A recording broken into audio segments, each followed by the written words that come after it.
The Late Night Alternative with Iain Lee on Talk Radio. We have ways of making you talk.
Matt's just texted me, Iain, I need a poo, but I'll be back. All right, Matt, we'll wait. We'll wait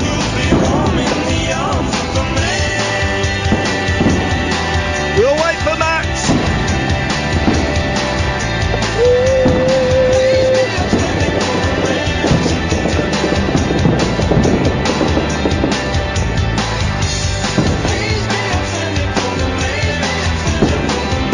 Here we go.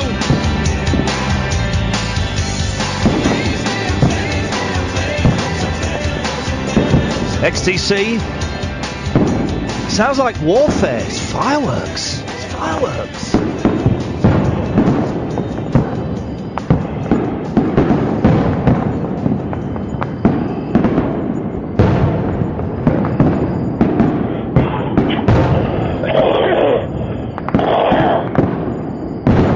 What's that? Just heard someone coughing up a lurgy. Hello, is this? Oh, who's that?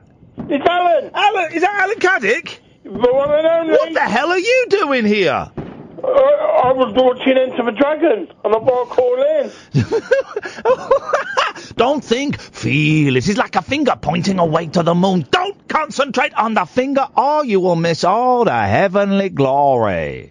This is my first time ever watching it. How far into it are you? We've just started the tournament with that hand play. Whoa. Has the lovely blonde lady massaged John Saxon's back and then fallen on top of him, and we see she's not wearing a bra? We missed that bit. Ooh, that's the best bit of the movie as far as I'm concerned. Bruce Lee's just left the female agent at night. Yeah. And you go to Hans Palace. Enter the Dragon is without a doubt one of the top 5. This is what we're doing tonight, Alan. Okay. I want the top 5 movies of all time, right? And Enter the Dragon, that's number 4. Okay. Top 10 movies. Let's do top 10 movies because we got to fill 3 hours, so let's not shoot our bolt after the horse has seen it, as they say. So okay. We're compiling 0344. This is gonna be a good one tonight. This is if you've got a blank cassette, unwrap it, put it in now. Where are you tonight? Sorry? What's that noise? Fireworks. We're coming from live from a fireworks display to celebrate American independence. Well, that's in July and we were in August. Okay. So, if you've got a blank tape, I suggest you put it in, hit record. If you've got a tape that's like the charts or it's like your sister's tape or something, and just tape over it. And if she's pulled the tabs out, either get a bit of screwed up paper and put that in, or put some sellotape over it. Tape over it. She'll be angry. Your sister will be angry. But then when she listens to it, she'll realise why you did it. So tonight's show is a keeper, Alan. It's a keeper tonight. I just feel that vibe, Alan. It's going to be a keeper. Well, I've got the first film for your list. Well, hang on a second. Because A, we've already got the first film, Enter the Dragon. Well, but the second film. B, we can't really... Well, B, it's only one film per person. You've already given us a film. And C, point three. We can't carry on until Matt is back from... Oh, here we go. Matt has texted, I'm back from the toilet. There we go. But we can start now. So point 2 is gone. It's just point 1. Alan, what film were you going to suggest? I was going to Star Wars Episode... Get stuffed. Get stuffed, you geek. You sci-fi geek. Why don't you go and play with your little plastic toys? When are you going to play with your little plastic toys and your X-Files... X-Wing fighters and your TIE fighters, and go and pleasure yourself to your little slave girl Leia little toy. Don't do that, you sci-fi geek. Hate science fiction. Science fiction is for losers. It's for sad people, for lonely people. Nothing wrong with being lonely. I'm very lonely, but I'm lonely. But even you won't catch even me watching a science fiction film. Will not do it. I don't approve of them. I think they're blasphemous because science flies in the face of Jesus and Allah. I think that they are boring, and I think that they're watched by losers. So no science fiction films. That's to one side. We are compiling a list of the top 10 movies you must see before you die or before you go blind. And you don't even know what's going to happen tomorrow. You might get hit by a bus. So you should really watch these movies tonight. So the top 10 movies of all time. So far, we have at number 10, blank. At number 9, it is blank. At number 8, we don't have anything for number 8 yet. At number 7, that slot is empty. At number 6, blank. At number 5... it is blank. At number 4, we have Enter the Dragon.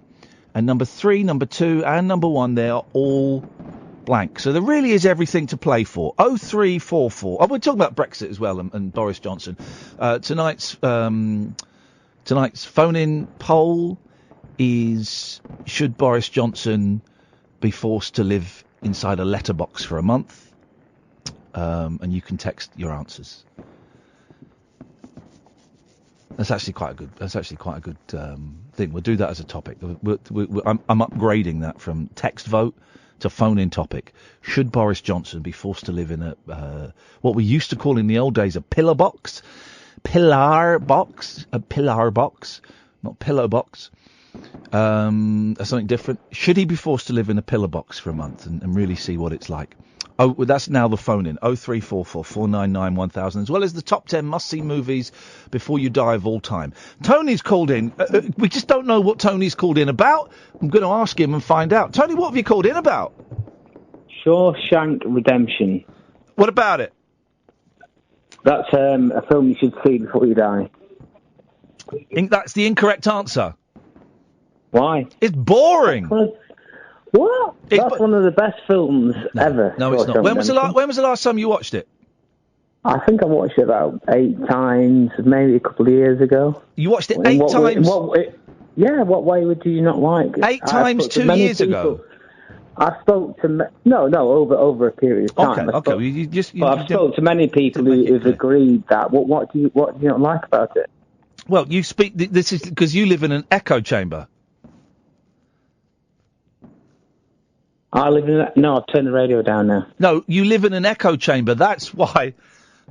Don't look at me, Sam. Please don't make eye contact with me, Sam. I've told you this so many times. If I look up and we lock eyes, I freeze. Oh, well, I only said I heard what you said about a movie Before You Die to watch. Yes. I think that's one to watch. But you live in an echo chamber. You live in Twitter land. So, of course, you're going to say, hey, you go on Twitter, you go, hey, guys, I like the Shawshank Redemption. I don't do Twitter. I'm not on Twitter. I don't do Twitter. I don't do any of the social networks. I cancelled all my Facebook maybe a year ago. Why have I started getting emails from LinkedIn again after, maybe 2 years of having nothing from LinkedIn? I'm getting Steve would like to connect with you on LinkedIn. Amber would like to connect with you on LinkedIn. Get stuff linked. I don't even know what LinkedIn is. I think it's a sex obviously not making the money they were, and they're obviously, targeting people to get more active. I was on LinkedIn. I think I am on LinkedIn on a number of businesses which I own, but I think it's a waste of time because, can I tell you, if you had a business 20 years ago and you had a database of customers and you were selling to those customers, would you put all that online and say, these are all my customers? 20 years ago, no, because the dial-up it would take dial-up. No, we're LinkedIn. In line with LinkedIn, would you put all your contacts and connections on a website to say, this is who I'm doing business with and I'm making money? I don't know. Is that what LinkedIn is for? Well, yeah. I don't think it is.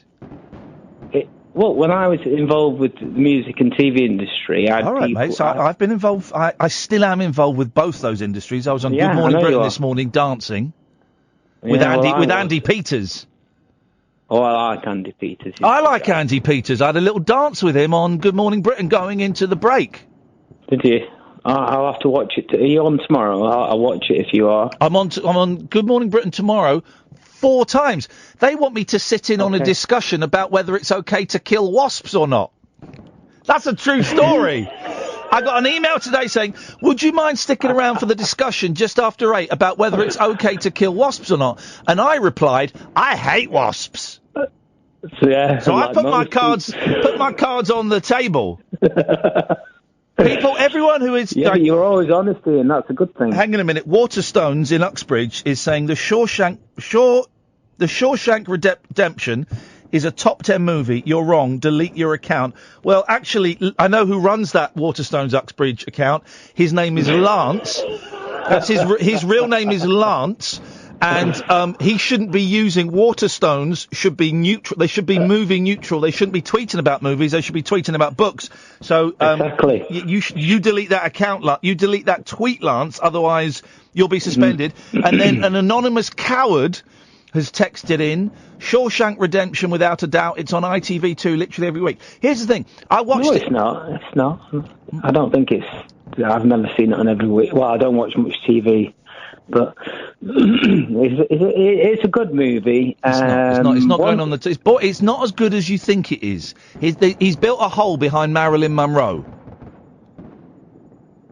It's built a hole behind Marilyn Monroe. What with their death and what the government Kennedy side that they want to get rid of her. He builds a hole behind Marilyn Monroe. And then he buries a box under a tree for a murderer. Oh, sorry, yes. You mean... No, it wasn't Marilyn Monroe, the poster. It was a lady. It was of the... from the really, really poor movies when they had poor effects. Huh? And she was the lady who wore the sheepskin or the animal fur bikini. but it was back in the time when, when they used to make poor... What are you talking about? They used to make poor films with... what are you talking about? You're rambling. What's bikinis? You're wrong about the poster. Watch the film. I don't want to watch the film. I've seen it thrice. It's not a very good film. It's not Marilyn Monroe. It's she came out of the war. She's in James Bond. It's not Halle Berry. It's set in the 30s. No, Sean Connery. She was in the. It's not a poster of Sean Connery on the wall. No, she was in. You're talking nonsense. You're talking nonsense. I'm not having that guy's banned. I really wanted to do a normal show tonight. Just you guys won't let me. Okay, we're going to play some adverts and we're going to reset. This is the late night alternative with Catherine. The radio show where the owls are not what they seem. Do you or have you ever watched Twin Peaks? The late night alternative with Iain Lee. We could be dreaming and meeting each other in our dreams. On Talk Radio. Have I read this correctly? I'm sure I read a story that they've invented a machine in Japan where it's like a sort of a headset. It looks like a colander. Jeez, when was the last time you said the word colander? It looks like a colander with wires and it's connected to a computer, and you put it on your head and somebody else next to you puts it on their head, then you fall asleep and then you meet up in the same dream. That is insane. Is Jamie for me? Then why is he over on that side? Jeez, it's going to be one of those nights. Good evening, Jamie. Hello. Hi there. Welcome to the show. What would you like to say? I wanted a game of iPod roulette, but I've just realised my iPod's out of battery, so... Or you just realised that you're a massive pussy and that I would destroy you. That's what you've realised, boy. Isn't it? Well, hang on a minute, because I can go and get my iPad if you just wait 1 second. How many songs have you got on an iPad? Oh, not that many. Well, then it doesn't count as a game of iPod. I'm willing to take the risk. Well, no, but by having fewer tracks, you stand a better chance of winning. You still won't beat me at iPod roulette because I'm the master. But you could have 3 tracks on there, and it could be Day Tripper, Daydream Believer, and Electric Dreams, and then those are pretty hard hands to beat. Yeah, my music taste's not that great. So. No. Well, go and get it then. Let's do it. Let's do this. Right, I've got it up here. Let's get music up. Okay, I'm ready to go. Right. Okay. We need an independent witness. Let me get CJ. Hiya.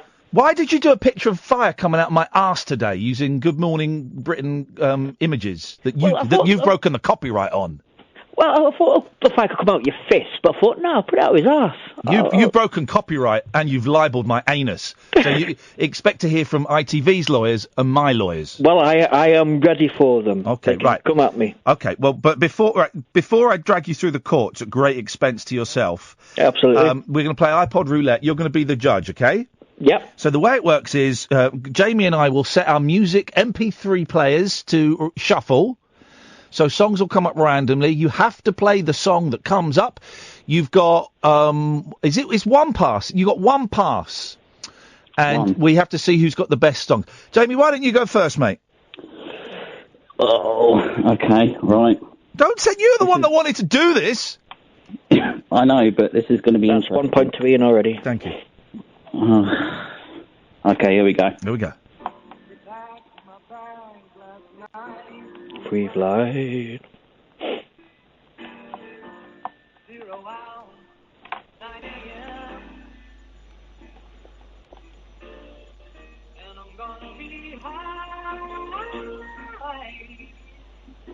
So it's Rocket Man by Elton John. Okay, yeah. So stop it. It's not a bad one. That's not a bad one. That's a good opening gambit. Right, turn it off now, please. Here's mine. Thank you for the day. Ooh. Those endless days, those sacred days you gave me. Thinking of the days. Everybody. Here we go. I won't forget a single day, believe me. I bless the light. I bless the light that shines on you, believe me.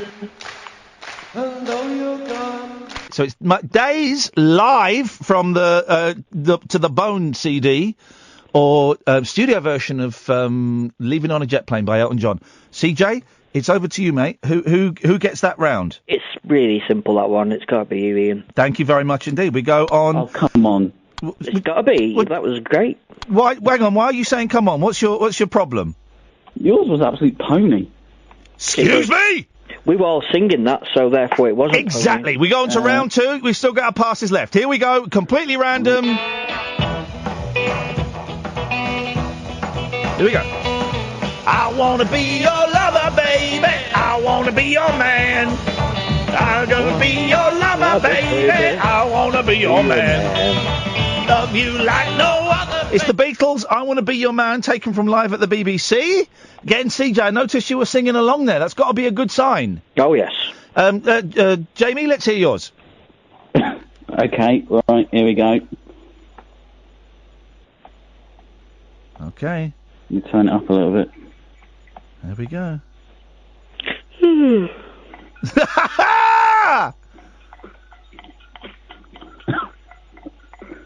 What is this rubbish?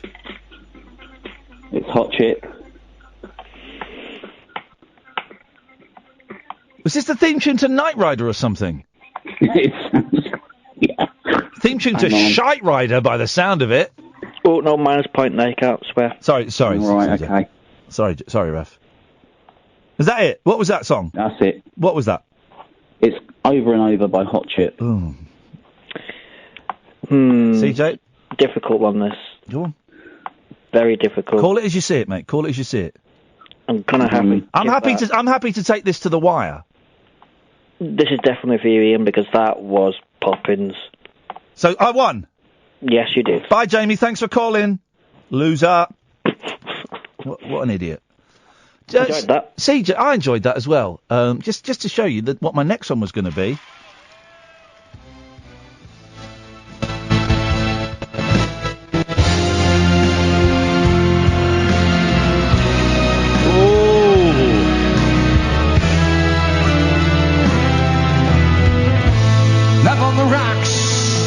Love on the Rocks live. Surprise. Hey, listen to how he says "Love on the Rocks." Listen to hear how he said "Love on the Rocks." Rocks. Here we go.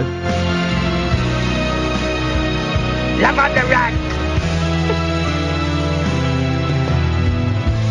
Love on the Rocks. Both words have got great A's song. In them, apparently. Great song, great singer. It's real sad tragedy about Neil Diamond. We're sorry to have lost you, Neil. And I was actually looking to. Do you know John Scatman? I'm a scat man. Yeah, his story's marvellous when you look at it. What's his story? Well, he started off life with a stutter, so he ended up writing that song, the Scat Man, to sort of get over his stutter, and then suddenly it became this massive hit. Apparently, the video of the Scat Man, that song, it looks like I'm in it, like skinny younger me, and I've seen it, and it does. I think it's that song. Go and watch the video, CJ, in your own time. Yeah. And you'll see me in there. Wow. Yeah. Amazing. It's just a great story, you know. And he did another song, and that one not so well. Yeah. And his career slowly started going downhill. He should do a tour. He should do a tour with Louis Bega. Mambo number 5. That would be an amazing tour, especially because he's dead, wouldn't it? It would be. And the Afro Man. The Afro Man. Because I got high. Oh, him. But have you seen the video of him punching a woman on stage? No, I have not seen that. Mate, it is the most... It's horrific, right? Google, YouTube, Afro Man punching a woman on stage. It is horrendous. I might get a knock at the door if I do that. I think he went to prison for it. Well, good. He knocks her flying. Good. Like, punch. Blimey. Anyway, CJ, what have you got? I wanted to put Man on the Moon in the film list. Yeah, I reckon about number 7. Yeah, that I actually watched the film before I saw any Kaufman stuff, so that's why. Yeah, it got me into Kaufman. Yeah, same. And on the DVD, there's some Kaufman Easter eggs on there. No bloody way! I need to check that, mate. There's a few Easter eggs on there. You got to go off the menu, and a little thing will light up, and there's Kaufman. Oh, fantastic. I mean, it was great. You know, when the taxi stuff, when they get Christopher Lloyd and Danny DeVito. Yeah. And well, Danny DeVito's already in it, but all the actual taxi cast playing themselves, it must have been something to Judd Hirsch. Yeah. That lady. What's the name of that lady with the eyes? It's something like Sarah Louise Baker. Yeah. Caitlin Moran Baker. Something like that. She's an incredible. Here, I tell you who I told someone the other day who I had a crush on, right? And they went, what? And I can't remember her name. Yes, I can. It's Catherine O'Hara. Do you know who Catherine O'Hara is? That rings a bell, but I can't place She is the mum in Home Alone. Oh, yeah. What a woman. Catherine O'Hara. Was she in Beetlejuice? I don't know. I haven't seen Beetlejuice since I was about 12. I don't really remember it. Was she like a redhead? She was like a redhead, yes. Yeah. For all intents and purposes. Yes. I'm sure she was Beetlejuice as well. Okay. Well, CJ, Man in the Moon is at number 7. Thank you. Thank you very much indeed. We're compiling a list of the top 10 movies that you must, of all time, that you must see before you die. So far at number 7, we've got Man in the Moon. At number 4, we've got Enter the Dragon. Shawshank Redemption is off. And can people please stop tweeting me about Shawshank Redemption and texting me about it, because it's off. It's not happening. Okay? 0344 499 1000. This is Talk Radio. Kick off your slippers. Don't go to bed. The party is just starting. You can sleep when you're dead. The Late Night Alternative with Iain Lee on Talk Radio. Don't forget, tomorrow night, 10 o'clock, Stephen Page from Bare Naked Ladies is going to be in with Craig Northey and Kevin Fox. If you want a treat, we've played it on the show before. Go into the internet. Kevin Fox Eurythmics. He plays the cello, and he sings. He's amazing. He's flipping amazing. His album is an absolute joy. We've got 8 lines taken up. So let's get through this. Let's get through this, people. Hello, Sally. Hello. If you've called in about Shawshank Redemption, then I'm not really in the mood. Oh no, it's a dreadful film. Isn't it awful? Boring. I mean, how does he get the poster back up so the thing goes through the... I mean, it doesn't make any sense. No, hang on. What doesn't make sense? Well, the thing, they find out how he escaped boats. The governor throws something at the poster and it goes through the poster, doesn't it? Yeah, because he puts the poster back up. Yeah, but how does he get it so it's so tight that something will go through the poster? He spent like 35 years... Yeah. ...digging a hole in that wall. Yeah. Right? He's had 35 years to come up with a technique that will get that poster up tight and high. I can't think of one. Well, I can. I can think of loads. Oh, well, good for you. Yeah, well, no, exactly. So it proves it can be done. Okay. Can I nominate a film? Yeah, but just because of your tone, I think it probably won't make the list. But let's see. Okay.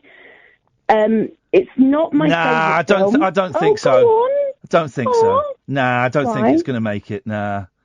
Oh, all right. Please hear me out. All right, let's hear it. Okay. It's I don't think it's going. I don't think it's going to make it, Sally. It doesn't sound like the kind of film we'd put on this list. No, well, you don't know what it is. Well, yeah, I know, but it's the top 10 must-see films of all time before you die. Yeah. And I just go on then. Let's hear it. Let's hear it. Jaws. I tell you what. Let's play a game, right? We're going to play a little game. Okay. We're going to be quiet. Mm-hmm.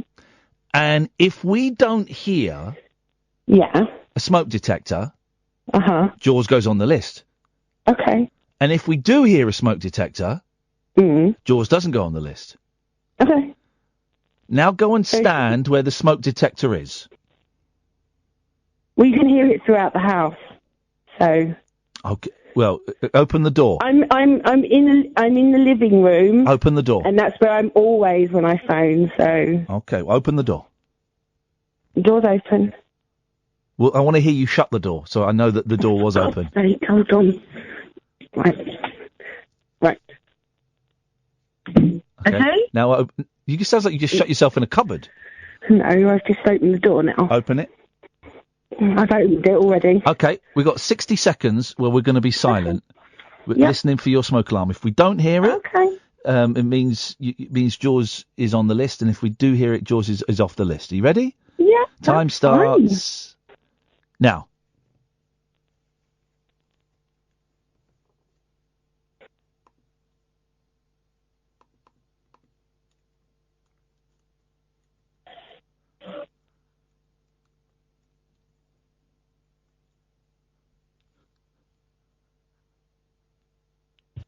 "20 seconds are gone.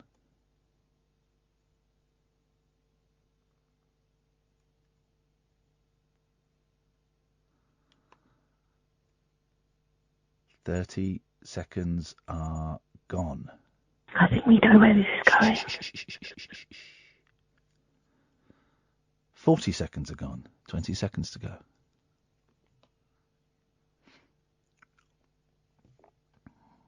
Okay, we've got 10 seconds left to go. If we don't hear that smoke alarm in the next 10 seconds, then Jaws goes on the list. 5, 4... Oh! Oh! Sally! Sorry, mate. We can't It doesn't go on the list. I'm not. Yeah, sorry, mate. We can't put that on the list. It was so close. I'm only doing that for the sake of you and your family, Sally, because you really should change the battery in that smoke alarm. Doesn't cost much to save a life. Let's go to Satdev. Ian. How's your wife? Yeah, it's good, thank you. Send her my best. I will do, mate. Just about these films, Ian. Yes, sir. Predator. Oh, come on, man. You know it. That's going at number 2. Man. That's going at number 2. You know that. Well done. And another one, Ian. Yeah? The Pianist. The Pianist. The penis? No, Pianist. The penis? No. Why would I want to... Satdev, why would I want to watch a film called The Penis? No, you know the piano, the pianist. He plays a piano with his penis? Have you seen it? Ian? I would like to see someone play a piano with a penis. I've seen Elton John play the piano. That looks boring. Have you seen it though, Ian? I think do you know what? I think we were made to watch it at school once. You know, sometimes at school they make you watch that. We watched that. We watched Missionaries. Yeah. Oh. The Goonies. The Ghoulies? No, the Goonies. We didn't watch the Goonies at school. You know the Goonies, it's got really bad language in it. I know, but tell me, Ian, why hasn't Goonies 2 come out yet? I just guess they're just waiting for the right... I don't know, have they made it? No, it's never going to come out, because them kind of films, you just got to make the one and that's it, leave it where it is. I would like to see a mashup of the Goonies with Flight of the Navigator. Oh, fantastic film. Isn't it? Flight of the Navigator, and we watched that with the kids recently. That stands the test of time. That is a great movie. We did exactly the same thing, Ian, and you know what? Amazing film. It's such a good film, and it's so sad as well when they think that the boy's dead, and oh man. Yeah, just on a tandem, have you seen this film on Netflix? It's called A Ghost Story. Oh, is that on Netflix now? Mate. That's the one with Casey Affleck where he wears a sheet as a ghost. Yeah, mate, you need to watch that. Oh, Thing is, you need to be in a good place to watch it because that's gonna make you cry, isn't it? That's a crier. It's a film you got to watch on your own, I reckon, isn't it? In it, man. Because I was going to go and see that at the pictures. They've put that on Netflix, have they? Mate, it's on there. Watched it yesterday. Have you seen Incredibles 2? Yes, I have seen Incredibles 2. I've got the hots for Elastigirl. Oh, mate. Isn't it? The first one. Yeah, first one's good as well. Babe. I've not seen all of the first one. I've only seen half of it, but I took the kids to see Incredibles 2, and it was great. Satdev, thank you very much for that. By the way, guys, you don't have to just call in about movies. You know the score. You can call in about anything you want. I was just throwing this out there. Top 10 movies you must see of all time. Number 7 is Man in the Moon. 4 is Enter the Dragon. 2 is Predator. It is a solid list. But you can call in about anything. We're also having a phone vote. Should Boris Johnson be made to live in a pillar box for a month? 0344 499 1000 is the phone number. This is Talk Radio. Set free your mind. Let your fancy take flight. Conversation gets curiouser by the glow of moonlight. The Late Night Alternative with Iain Lee on Talk Radio. The switchboard is full. We got, by the way, people are spreading. Can we address this? The switchboard is full. We've got a couple of lines free, so people are going to wait for a while. Sorry. But I have to address this. There are people spreading lies and rumours about me online, and I just want to address this now. Let's get this elephant out of the room. Let's clear up the mess it's made. And by the way, my cat has got the shits, and she has decided, instead of using her litter tray for her diarrhea, she's using my bedroom. So let's tackle this head on. There are people on YouTube who are saying, oh, Ian's doing movies 2 nights in a row. Well, that's not true. We didn't do movies last night. That didn't happen. Don't know. But anyone who's saying that is just trying to spread rumours and gossip about me. So if you say that in the YouTube chat, you will be timed out. And if you continually say it, you will be evicted from there. Evicted. Banned. You'll be banned, I guess is probably more things. So please don't say that. Let's go to Ben. Good evening, Ben. Point Break and True Romance. For the movies. Okay, so those are 2 crappy movies. Have you got not the remake, that Gerald Button. You mean the Patrick Swayze and Keanu Reeves? Yeah, so that's a crappy movie. But tonight's crappy movie. What are you talking about? In terms of action, it's a good movie. Tonight's phone in Ben is top 10 movies of all True time. Romance. It's the best Quentin Tarantino. He didn't direct it, but he wrote it. It's better than Pulp Fiction. Okay, again another crappy movie. Just to clarify, I like Girl Interrupted. With Nail and I like those types of films. Okay. But, I don't know. Tonight's phone in, Ben, you obviously haven't quite grasped it, so I'll just explain it again. Yeah, Before You Die. Not crap films that you mustn't see before you die. This is... You want to see Predator? God. Oh, dear. Oh, anyway, you want to see a big penis playing the piano, just go watch Coldplay.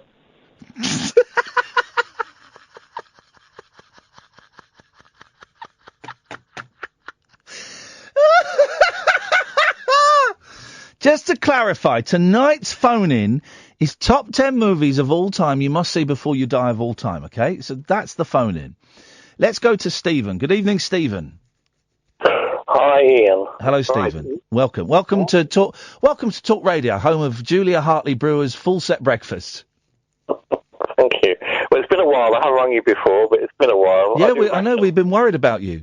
By the way, speaking of being worried about things, so it would appear that the Late Night Alternative logbook, there was this big idea I had when I was in New York where I bought a really expensive $25 moleskin book, and we were going to send it out to listeners to write what had happened in the shows. They'd have it for a week, then they'd pass it on and pass it right. So, and then me and Kath weren't going to look in this book until New Year's Eve, the New Year's Eve special. Oh, yeah. Right, so we sent this book out to Eben, and Eben had it for a week, and he wrote, I don't know what he did, but I think he drew pictures in there. It came back. Then we sent it to the second person, Gerard, in Scotland. We never got the book back. He claims he posted it. We think he stole it. Well, it might be using it as a personal diary. You never know. It could be. So basically, we're going to start this again next week. I'm going to have to go online during the news and order I'm going to order a cheaper book because I'm not spending $25 again. That works out about £18.62. I'm not spending that on something that's going to be stolen by jungle groupies like Gerard, who just they saw me. They want to own a bit of me because they saw me eat a pig's vagina. So I'm going to get another one, and we're going to start again. And here's the thing, right? If you sign up for it, you have to be prepared to send it back recorded delivery. It's the only way this is going to work, because I don't trust any of you guys. I don't trust any of you listeners. It sounds fair. Pay for a recording, and someone's got to sign for it, and it's proof. Yeah, exactly. And if people are going, oh no, it's not fair, I can't afford it. Blame Gerard. Blame Gerard, the book thief from Scotland. So I'm going to order that in a minute. So, Stephen, yes. Right, so the film, would it influence your decision if I say I've got the agreement of one of your esteemed colleagues at Talk? I don't mean Catherine, I mean Mr. Bob Mills. He agrees with. Oh, yeah. Would that sway you a bit? Because that's well, I've met Bob Mills several times, right? And the last time I met him, he didn't recognise me, and I had to introduce myself. So you know. So my mentioning Bob may not be necessarily a great intro to what I'm about to say. Then that is correct. Yes. Right. Well, the thing is, this film, not a great film, but Bob and I both agree, a film that you always get something out of, even if you're bored silly. You can still find something to watch in it, which is Groundhog Day. It's a film that you have to see, a must-see film before you die. Well, yeah, I mean,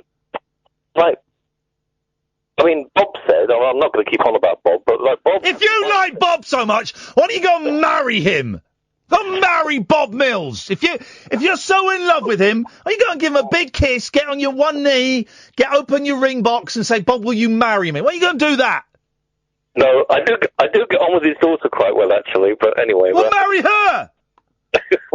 I could do Ellis, I could do. But, I could ask her, actually, couldn't I? No, but, the thing was, Bob said, it's not a great film, but if you were bored at sort of 1 o'clock in the morning and that was on, there are far, far worse things you could see. If you saw that, you'd probably focus on something that you hadn't focused on before. The bit about Ned Ryerson, the insurance guy that keeps approaching, and then the bit with the ice sculpture at the end, and so on. There's so many characters, so many bits of the film. So it's not an unmissable film. You can't say, you've missed out tremendously if you haven't seen Groundhog Day. But, and because it's become part of the culture, we do use that in everyday life, don't we? We say, it's a typical Groundhog Day for me today. So it's become part of the culture. So for lots of reasons, I think it's worthy of a lower place in your top 10. I wouldn't put it right up there, but I'd say it's worth... He's boring me. I've got a real dilemma, okay? Because I'm staying... But thanks for the call, I appreciate it. So I'm staying in a hotel. George, Dion, Rory and Tony stay there. So I'm staying in a hotel in London because Good Morning Britain have put me up in a hotel. So I do this, get to the hotel at 1:30, I have to iron a shirt, get into bed at 2, and I'm up at 10 to 5. Oh, by the way, I want to talk to you about wasps as well. But remind me to talk about wasps. I'm writing it down. Right. And you'll know this, Hayley. You've seen me leaving here last 2 nights with a bar of chocolate in my hand, haven't you? First one was a Lion bar, which is quite a crumbly chocolate. So I got on Monday night, went to the hotel, ironed my shirt, got into bed, thought, I've got Lion bar. I'm going to eat my Lion bar in bed. Ate my Lion bar in bed, fell asleep, right? Woke up the next day, right, and I was horrified, because I thought I'd done what I did once in Pakistan, and the bed. Because at that place where my downstairs regions would be, there's like a big brown stain, and so I did what we would all do. Don't judge me. You would do this. I sniffed it. I was thinking, sniffed it, and then I tasted it, and it was tasted of Lion bar. So there's a big stain where my downstairs region would be. This isn't even a joke. Where my downstairs region would be, a big brown stain. Now, I don't expect the cleaners to do the thorough investigation that I did of sniffing it and then tasting it. I don't expect them to do that. They're in a hurry. They haven't got time to do that. They've got like 100 rooms to make up. So all I'm saying is, right, there is a housemaid. Is housemaid maid of honour? Housemaid. A maitre d'. There is a maitre d' who now thinks I've the bed. Okay? So, if you read on Pop Bitch or the Mirror or the Mail Online that Iain Lee has the bed, That is fake news. It was a Lion Bar. Okay? It was a Lion Bar. Good evening, Tony. Hi, Ian. Sorry, I was just laughing at what you were just explaining. That is a true story, and it is a Lion Bar. You woke up and thought you'd okay, we know done something, and well, look, they I doubt they sniff it. They can accept and wash it. Yep, exactly.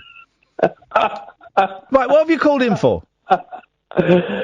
Sorry, I was just laughing. It's so funny. I like people funny. I was going to say Papillon. Papillon is a great film. Dustin Hoffman, Steve McQueen. Have you read the book? I haven't. Go and read the book. I will now. Why is it not as good as the film? Papillon's at number 9. Is it? You put it there. Papillon is at number 9.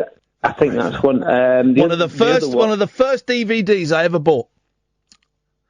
Papillon. Yeah, I think it's a fantastic film, and Papillon. Yeah, I haven't read the book. You recommend to read the book, are you? The book is better. Okay, I will. I like reading. And the second one I was going to say is not on the par with Papillon, but I must see is Goodfellas. Yeah. Oh, no. I watched that. No. I tried to watch that the other day, and it's a stupid kids' Coke film.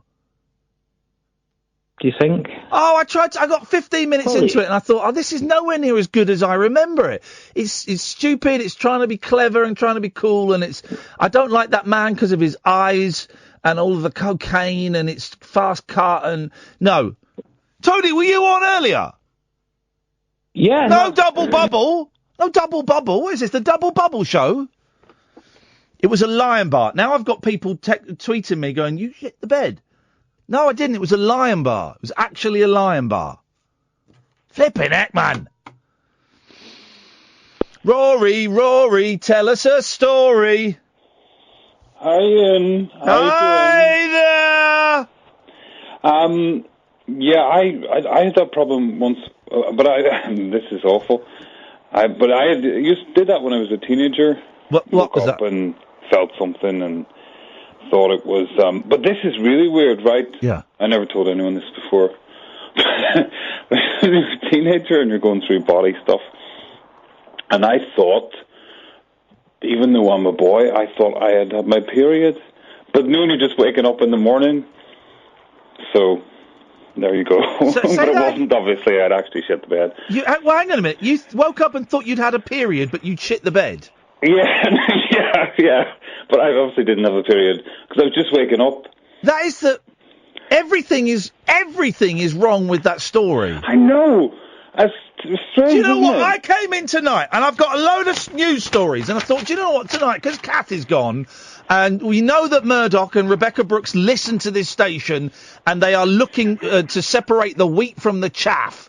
And they want to get rid of the chaff and bring in people that work for them, right? So I thought, right, I'm going to show the other side of Iain Lee, and I'm going to do a really good, newsy, thrusting show so that the people from The Sun will go, this guy's good. Not only will we keep him, despite his poor listening figures, we will also give him a column in The Sun, so he can pay his mortgage off in 5 years.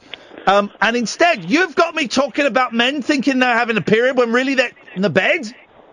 Yeah, well, teenagers, I mean, things happen with teenagers and your mind's all over the place, isn't it? God, you disgust me. This is 2018 and gender stuff and all that. Anyway, they made a film in my flat last week, and I think it's the best film ever made. They made a film in your flat last week, and you think it's the best film ever made? Yeah, wow. It's very good. It's very good. I'm in it as well. And it's called Clean Freak, and you can go online and you can vote for it. Here we go. So if you Google My Road Reel, all one word. Yep. RODE. Okay, yep. Clean Freak. Okay. And it's like a bloke's big eyes. You'll see on the YouTube. Okay. What's going on? Bob Mills lets his callers wang on too long. You notice that? He lets them wang. Philip in South Norwood gets a 30-minute section. Well, hello, Bob. I don't know if you know, in 1956, Harold Wills was starred in a remake of a 1932 movie called Doorsteps at Night. And it's on Living TV on Thursday at 9. That first hour was not good. That was a bad first hour. Right, we should have been doing... I've got so many news. I wanted to do Fitbirds, virtual reality. That's not me saying Fitbirds, that's the story. Fitbirds. So forget the first hour, second hour starts after this. The Late Night Alternative with Iain Lee on Talk Radio. We have ways of making you talk.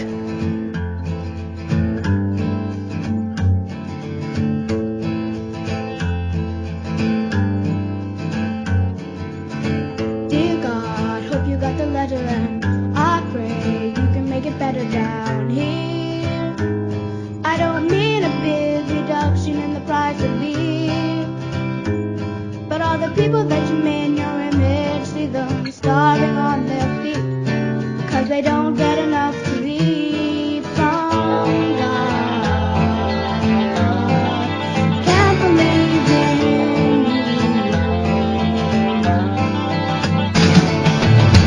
Dear God, sorry to disturb you, but I feel that I should be loud and clear.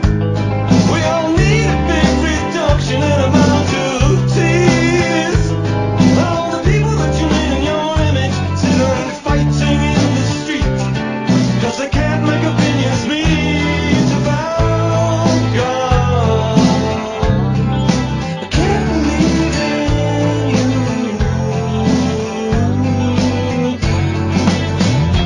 Did you make disease and the diamond blue? Did you make mankind after we made you?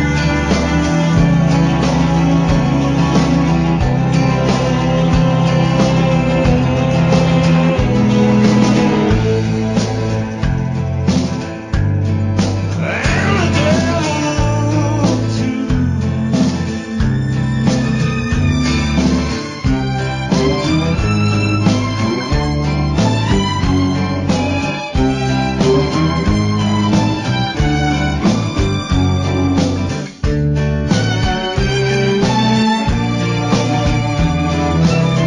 Dear God, don't know if you know this, but your name is all the quotes in this book. That's crazy humans wrote it, you should take a look. And all the people that you made in your image still believing that junk is true. Well, I know it ain't so to you. Dear God, I can't believe it. I don't believe it. I won't believe in heaven, hell, no saints, no sinners, no devils, well, the pearly gates, no thorny crown. You're always letting us humans down. The wars you bring, the babes you drown, the lost at sea and never find. And it's the same the whole world round. The hurt I see helps to compound the Father, Son, and Holy Ghost. It's just our eyes on holy host. And if you're up there, you perceive that my heart's here upon the sea. If there's one thing I don't believe in, it's you.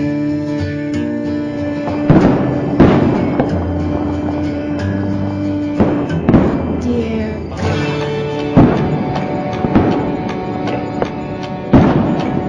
Oh three 03444991000, the Late Night Alternative.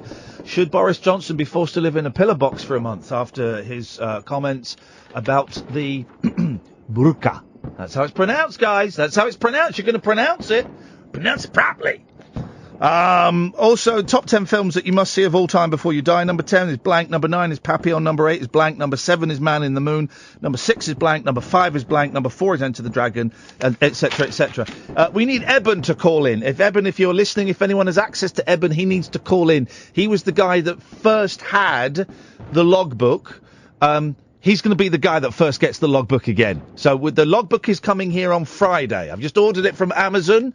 It will be here on Friday. So Friday, Hayley. Oh, sugar, I'm not in. Monday, Hayley, we will send out the logbook to Eben, who will have it, and then he'll send it back recorded. It's all recorded delivery now. Thanks, Gerard. Thanks a lot, mate. Thank you. Now it's kicking off on the YouTube because people are going, well, I should get it first because I was meant to be third. Right? Eben's getting it first. Well, I should get it second because I was going to get... The clock is reset. The clock has reset, okay? The clock has entirely reset itself. So just chill. Just chill. Tony's on the line. Good evening, Tony. Hello? Hello, Tony, you're on the air. Sorry, I'm hands-free then. Sorry, I picked up the phone then. Hi, Ian. Yeah, I was thinking Bullet. Hang on, Tony. Have you been on before? Steve McQueen. Have you been on before? No. Yes, you have. No, I haven't. You've been on twice before. Hang on a minute. And you're the fella that was boozing too much the other day. Stop. What I was going to say is... Stop. Bullet with Steve McQueen. No. Listen to me. Stop phoning me, you weirdo. Stop. No more phone calls tonight. Don't do that thing where you keep phoning me all the time. No, I want to talk to you about something else. No, too late. Tough, you've been on twice. No, shut up. You've been on twice already. Phone me tomorrow. Phone me Friday. You've not let me speak. You've spoken for flipping ages! Twice! No, you have. It's my show! Of course I have! It's my job! You phone up all the time and you talk rubbish! This is the third time you've been on! Every film session I've said, it's not rubbish. Bullet and... Bullet is too slow. Bullet is slow. If you watch it now, it's slow. Look, George and Dion have been waiting for an hour to come on, and you've been on 3 times. How is that fair? No more phone calls, Tony. Not tonight. Well, Bullet... No, I don't know. No, stop speaking. You've said it. Stop speaking. No more phone calls. Shut your face. Shut up. Shut up. Listen to me. Stop talking and listen to me. Stop. Go away. Do not phone again tonight. Why? Because you're not on for much longer on talk radio, are you? You've been on 3 times, and George and Dion have been waiting for an hour. You as a presenter, you're not on for much longer, are you, this month? So yes, I am. Well, it doesn't mean you could. Right? Yes, I am, because we've worked out I can do the show from my farm. Oh, great! Oh, great! So, but even finishing the show. I'm tempted to tell you that this is my last show tonight, so that you never listen again, never darken my ear, never phone up my ears. Yeah, but last time we spoke, I wish you well with the farm. So what?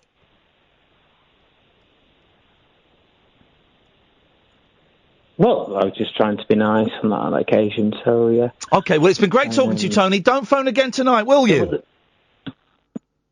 Yeah, but you can't not disagree with Bullet. Yes, I can not. I can disagree with Bullet. It's really, really slow. It doesn't... I don't want to hear any more films from you. George and Dion have been waiting for over an hour. You've been on thrice. Well, because I've got good suggestions. No, you haven't. Your suggestions are crap. Your suggestions are crap and your phone calls are crap. Stop phoning me. No. Yes? There's one No, I don't want to hear it. Bullet. No, I don't want to hear it. Stop saying Bullet. Stop saying Bullet. No, it's another one that... Well, I don't want to hear it. I'm going to cut you off now. Do not phone up again. The reason I phoned up because you kept cutting me off before the conversation Because you were... finished. No! No. The conversation had finished. Trust me, buddy. The conversation had... I'll be the judge of when the conversation is finished, and the conversation is finished. Why? How can... Because it's boring. Because it's boring. I was just trying to contribute. Yeah, I know. And you've contributed 3 times now, and everyone gets cut off at some point, so you've got the privilege of being cut off 3 times in one show. That's greedy.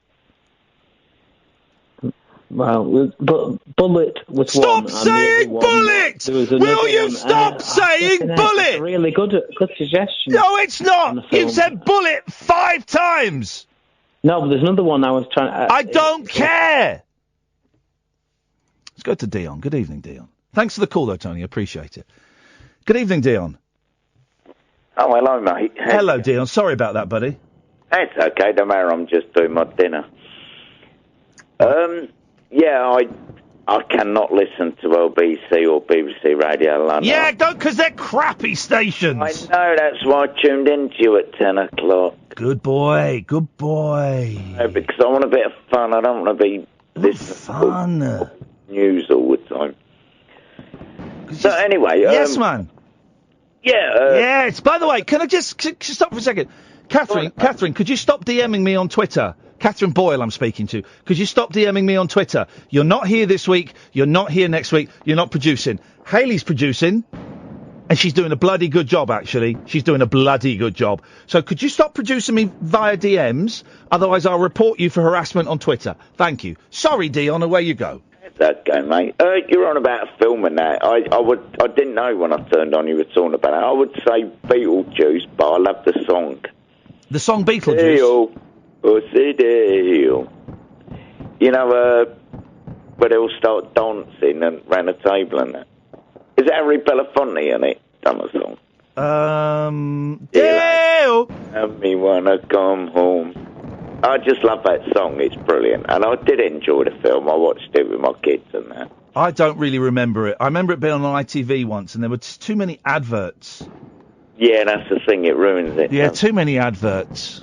Yeah, that's why I don't watch normal TV. Like I say, I just watch TV through the internet. The internet TV, yeah. Yeah, it's a lot easier. You know, you don't worry about Sky or Virgin or anything. No. Just do what you want and chill out when you want to watch. Just chill out, relax, however you choose to relax, whether that's, I don't know, kicking your shoes off, or maybe some people smoke a doobie. I don't recommend it, but have a glass of wine, watch TV naked, whatever you want to do to chill out. You just chill out. Just chill out, relax. And I think that's what more people should do. I'm just putting a dinner on. I haven't cooked for ages. Yeah. Just absolute works with chips, fried bread, and just sausage, bacon. Sausage and bacon. Kidneys. Yes, man. Just everything, you know. Love it. And I'll listen to your show and I'll eat that lying on my bed. Oh, mate, you love it! It's lovely, isn't it? Yeah, you absolutely... You love it. It sounds like a great meal. I wish you the best of luck cooking it. And you, and, well, it's cooking at the moment. And I just bought some batteries and a charger. I bought a drone. Oh, here we go. And it came with one battery, and it only lasts about 3 minutes, so I never really used it. So last night I ordered from Amazon 5 batteries and a charger. 5 batteries? Ooh, you're not messing around. So that's going to get you. That's going to get you 15 minutes. Yeah, I can fly a lot longer and just have a mess around. You know, it's got a camera, so. So you can film your neighbours sunbathing. I don't really see any neighbours sunbathing. Well, that's because you didn't have a drone before. Now you've got a drone. Yeah, well, I retired last year at 58. From killing. And I just want to relax. I bought a guitar the year before. Yeah. I don't know, it's life. Fire. Oh, life, Dion. Lovely, I love it, mate. Oh, you gotta love. I was out on my little scooter today. I rode my little scooter to my mum's. Took me half an hour through the countryside. Oh, life. Still at Farnham Common, yeah? Sorry? I think she lives at Farnham Common, doesn't she? She's not lived in Farnham Common for about 12 years, you weird mum stalker. No, I don't chase you up or anything. I just remember you telling me one day. Oh, a long time ago. All right, dear, let's get a little bit creepy now, so I'm going to cut you off. 03444991000, this is Talk Radio. After hours amusement for anarchists, air hostesses, and jet-lagged Antipodeans. G'day, coppers. Can I crash on your floor? The Late Night Alternative with Iain Lee on Talk Radio. Let's go to George. I'm sorry, George, you've been infiltrated by that Tony. That's why it took so long to get to you, but we got to you, and boy, oh boy, it's going to be gold. Is it? Well, I don't know. It could be bronze. Could I try and get a film in? You can try and get a film in the top 10 list of all-time greatest films that you need to see before you die of all time. It's a mad world. It's going in there at number 10. How many mads are in that title? 'Cause it's 4. 4. I thought it was more. All right, so I'm just going to put mad cubed. There we go. Good. There we go. That's on there. Who's in that? That's Spencer Tracy and Terry Thomas. Don't think so. Spencer Tracy, Mickey Rooney. Terry Thomas.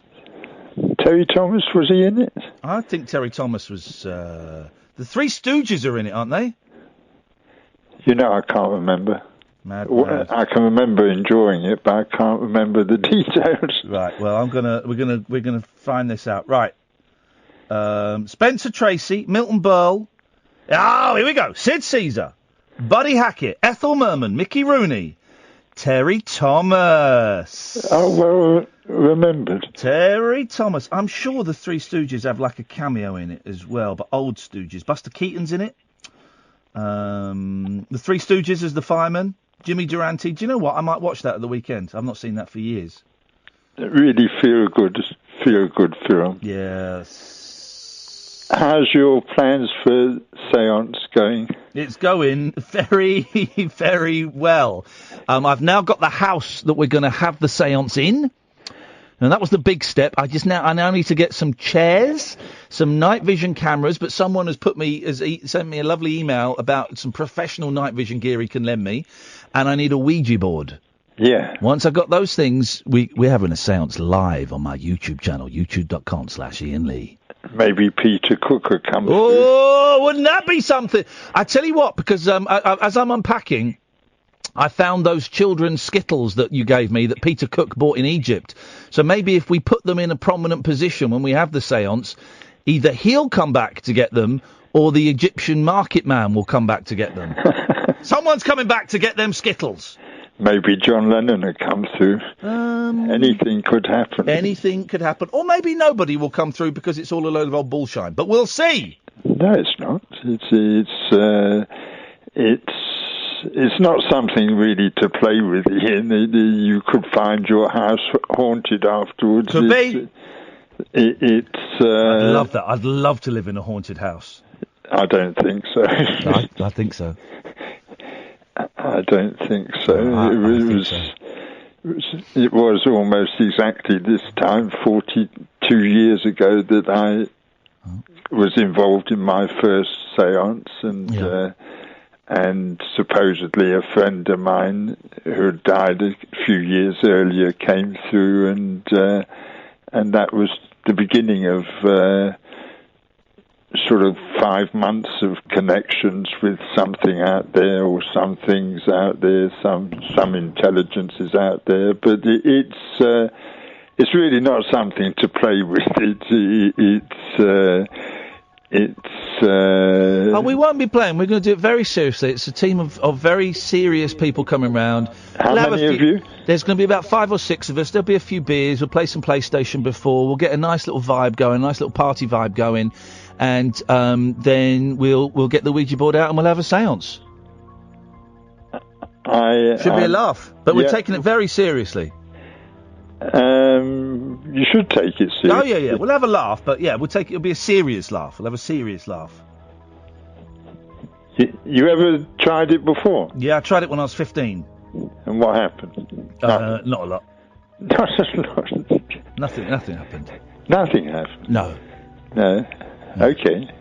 I think something will happen. Well, we'll be streaming it live on YouTube if people People want to watch it, they'll be able to watch it, and they will be able to see the phenomenon for themselves. It could get into the newspapers. Yeah, could do, yeah. Someone's saying, is George going to the séance? Well, he might, if he don't make it... physically, he won't be there, but who knows, mentally, you're an old man. An old man? You could be there in spirit. Literally. Yeah, well, I will be there in spirit. It's when is it going to happen? Don't know. Probably in September at some point. Oh, right. Oh, it's still a long way off. You say that what is going to happen before then? It's like August the 14th or something now, so it's not that far off. It's not August the 14th. Something like that. Something like that. It's August the something. The 9th, I think. Yeah. It's 9th, 14th. It's all the same. Yeah, and it's taken me 6 days to get over our last little chat, and you said I was being arrogant and rude and what have you, but yeah. I Why do you have to get over the chat? We just had a chat and we disagreed. Why does it take 6? I don't even really remember it. I'm sure you do. No. Well, there's the arrogance. There's the arrogance again, because I don't know. I constantly, without Kath here to remind me what happened on yesterday's show or any show. Honestly, as soon as the show is done, it's gone in my head. I don't remember it. You said I was talking bollocks, and I. Oh well, yeah. Well, okay. And I don't remember it, but yeah. I stand by that. And I said you were clueless, and it was about the Bible. And have you ever read the Bible? I've read bits of it. I used to go to Sunday school and stuff, man. Yeah, but you've read bits. You said, but you've never. It's not really my thing, It's not really my thing. No. I prefer Kurt Vonnegut, who at least admits that he's writing fiction. Again, it's not exactly fiction, even though all the stories are mythical stories. There's deeper meaning behind those mythical stories, yeah, but it's fiction. And the Bible's it's made up. It's a made up book, right? And it's a nice made up book, but it's made up. It's made up. Who made it up? Well, the people that wrote it. Yeah, but who inspired them to write? Well, no. But I'm inspired. People are inspired to make up stuff all the time. Let's not have another argument about the Bible. It's boring, man. Okay. It's not boring to me. Okay, it's boring to me, and I got I get the feeling that it's boring to a lot of my listeners, and I need to ride that vibe of what is it. Well, I need to make an entertaining show, and it just doesn't feel entertaining. Talk about the Bible. Okay. But don't recover from this phone call. I still love you, man. I don't. We can disagree. It's all a bit of theatre. Okay. Don't take it personally, brother. And I'm still looking forward to the first podcast. It's happening. Well, once I've got my house in order, literally in order. That's not a metaphor. Then we're going to crack on with it. But it'd probably be that'll be in September because Kath's away next week. I'm away the week after, and then the creative hub that is going to be Rabbit Hole Productions comes into shape. We've got ideas for podcasts, for TV shows, for live streams, for live performances. I've got an idea for a movie. This is the future. It is the future, and I've also, as you know, got ideas for film for the future, and you're in my idea of my film for the future. So let's see which way the script is written, because it is all written. Okay, all right, George. Listen, go in peace, brother. We're still friends. Good. All right, take care. Tatty bye. Let's go to Tony. Good evening, Tony. Hello, Tony. Hello, Tony. Hello, Ian. How are you doing? I'm very well, Tony. What have you got for us tonight? Thanks for calling. I think Rainbow George is a fantastic person. Yeah. I think you're a bit harsh on him then, if I'm allowed to say that. No, you're not allowed to say that. No, I forbid. not? I forbid Well, you. look- I forbid you to criticise me. Okay, well, fair enough. But yeah, I think Rainbow George is a good guy, and So what? he's got good intentions. So what? What have you called in for, Tony? Yeah, I was gonna call in for a number of reasons. Yes, I'm looking forward to it.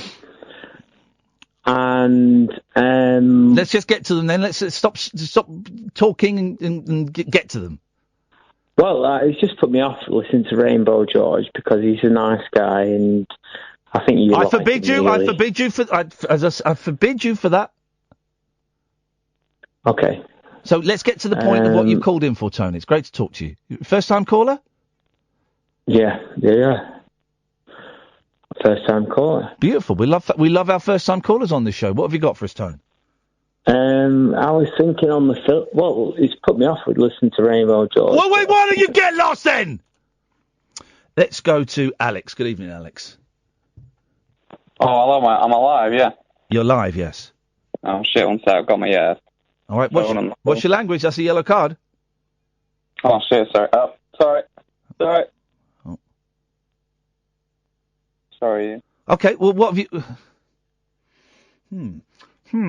So what have you called in for? I don't know the specific... All right, well, then thanks for calling. Let's go to Ogre. Good evening, Ogre. Hi, Ian, just 1 second, yeah? Okay, Google. Right, could you take the phone out of your bum hole and put it near your mouth hole? No, Google is now on volume 0. So Right, I can't hear a word you're saying, so you can get lost. Hello, John. Hello. Hello, John. Hello, mate. Yeah, I'm just phoning you about the films. Okay, are you on speakerphone? No. Are you on a crap phone? Well, probably. There we go. There we go, buddy. All right. You're all right, buddy. Right. All right, at the back. I'm phoning you about the films. Yes. And I've been sitting here for hours listening to people, and I'm thinking to myself, Michael Caine, he's got to be the best, hasn't he? Hang on a minute. Could you do me a favour? Go on then. You phoned up to say Michael Caine. Could you do me a favour and say, my name is Michael Caine? My name is Michael Caine. Could you say you're only supposed to blow the bloody doors off? You're only supposed to blow the bloody doors off. Michael, you can't phone in and suggest your own movies. I can't help living opposite where he lived, can I, mate? You sounding... This is Michael Blooming Caine. Phoning in to suggest Michael Caine. Hang on, let me finish, because I'm going to surprise you. Okay, go on then. My favourite film, Zulu. Change his name on the screen to Michael Caine, please. Can we change that so that people know? The second film, Alfie.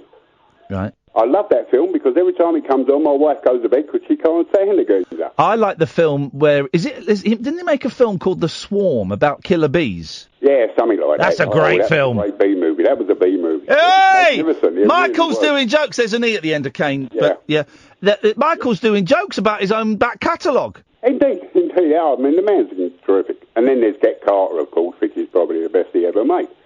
No. I don't think those Michael Caine's 60s films really stand the test of time. No, but have a look at them. Have a look at the people in them. Okay. And those that come out. Alf Roberts out of Coronation. Alf Roberts gets tossed off, doesn't he? He gets tossed off the edge of a car park. Yeah, I know. Spoiler alert. The man he's up against is Alf Roberts from Coronation Street. Yeah. Okay. Yeah. All right. Okay. I'm getting a bit bored now. Getting a little bit bored now.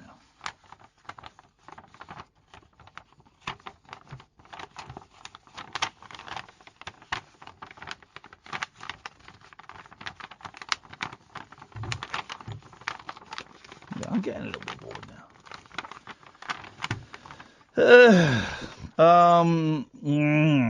Okay, let's see what we can see.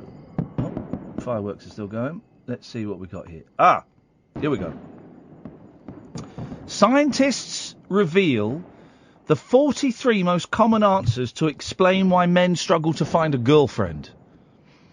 Scientists analysed comments that were sent in response to a post on Reddit. Reddit? They're using Reddit for science? Yeah, what next? I'm going to think of something clever and satirical to say. Okay. Scientists are using Reddit for scientific research? What next? They're going to send the 4chaners in to sort out Syria? It's not bad, is it? It's not bad. The respondents were not willingly single and wanted to be in a relationship. Having poor looks was the most cited reason, with shortness and baldness cited as the most frequent examples of bad looks. All right, here we go. Dating can be a minefield, with more than 1 in 3 men in North America and Europe single at any given time. Fortunately, scientists have revealed the most likely explanations for a single status. Well, obviously looks are obvious. Obvious.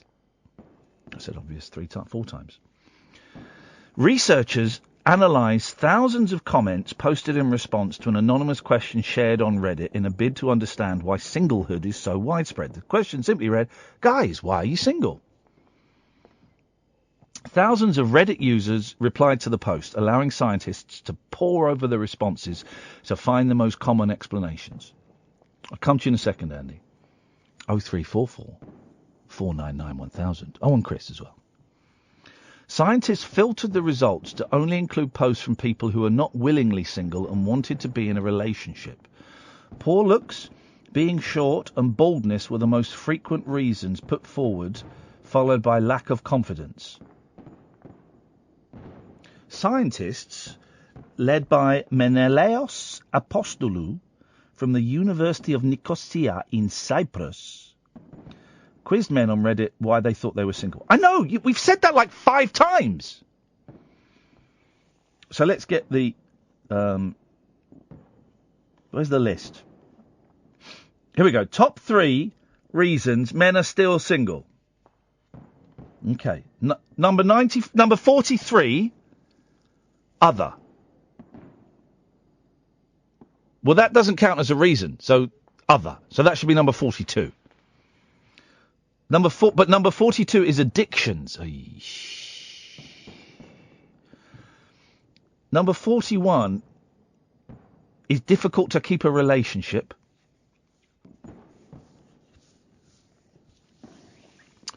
Number 40 is health disability issue. I don't understand any of these. 39 is fear of commitment. 38, here we go. Now we're getting there. What's the reason you're single? It's not worth the effort. That's number 38. It's not worth the effort. I can't be bothered.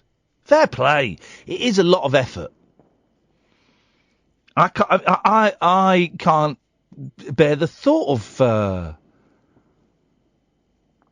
imagine chatting someone up. Imagine chatting. Hello, hi.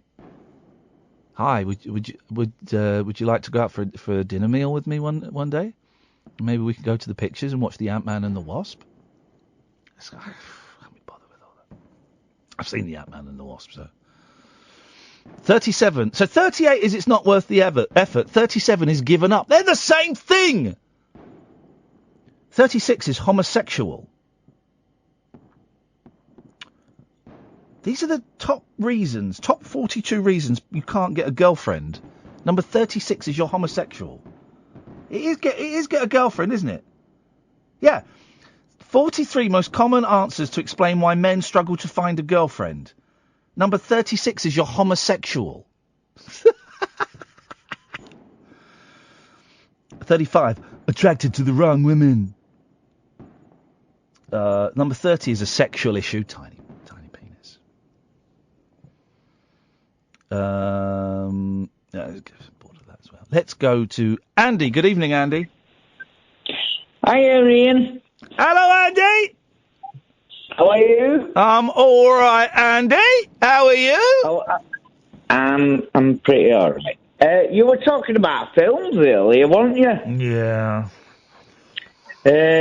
So what's your number one? Come on, I want to know, Mr. Lee. Well, let me know. Okay, well, we are talking about the top 10, they're not necessarily the best films, but the top 10 must-see films of all time before you die of all time. Yeah. Excuse me. Right. I was thinking, I've got like 2 or 3 maybe, but I'm trying to put it into I still can't I can't stop laughing from what you were saying earlier. Well, you've stopped laughing because I can't hear laughing, so the laughter stopped. No, maybe you can't stop drinking. If you could choose a movie, right? My mum come up with a movie. I'd like to take your mum to see a movie.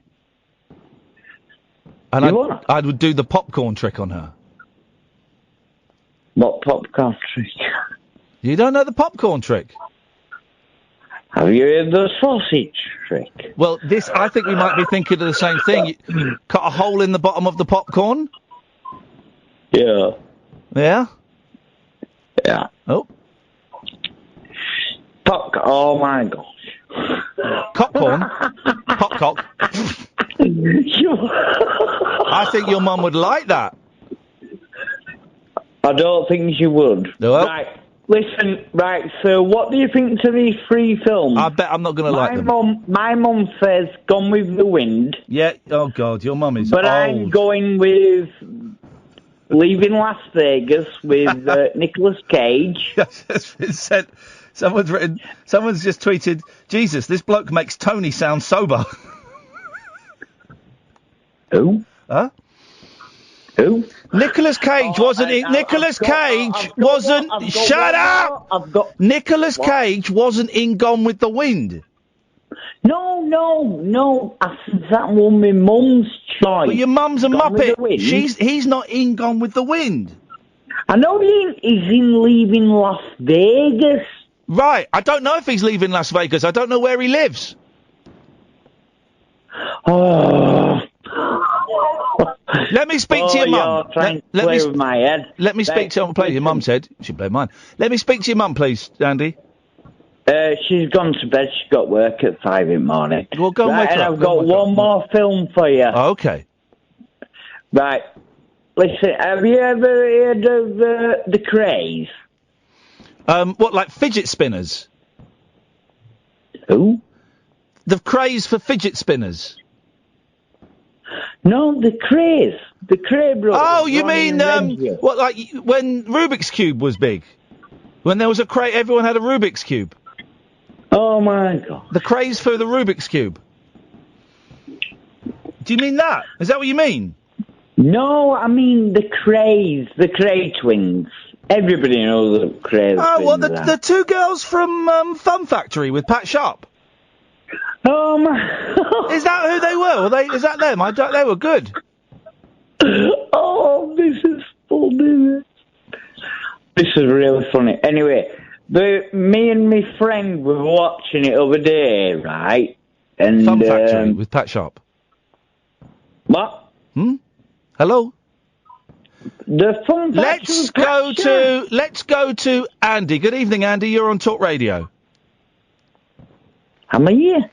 Hello, Andy. You're on the air. What have you got for us? I've just been speaking to you then. No, you haven't. I was just speaking to George. You might have been speaking to Sam. Andy, what have you got for us tonight? Now I am confused. Andy, I've got a load of callers waiting, Andy. What would you like to say, mate? Right, all I wanted to say is, what is it Ronnie says? He says... Ronnie who? Your sausage.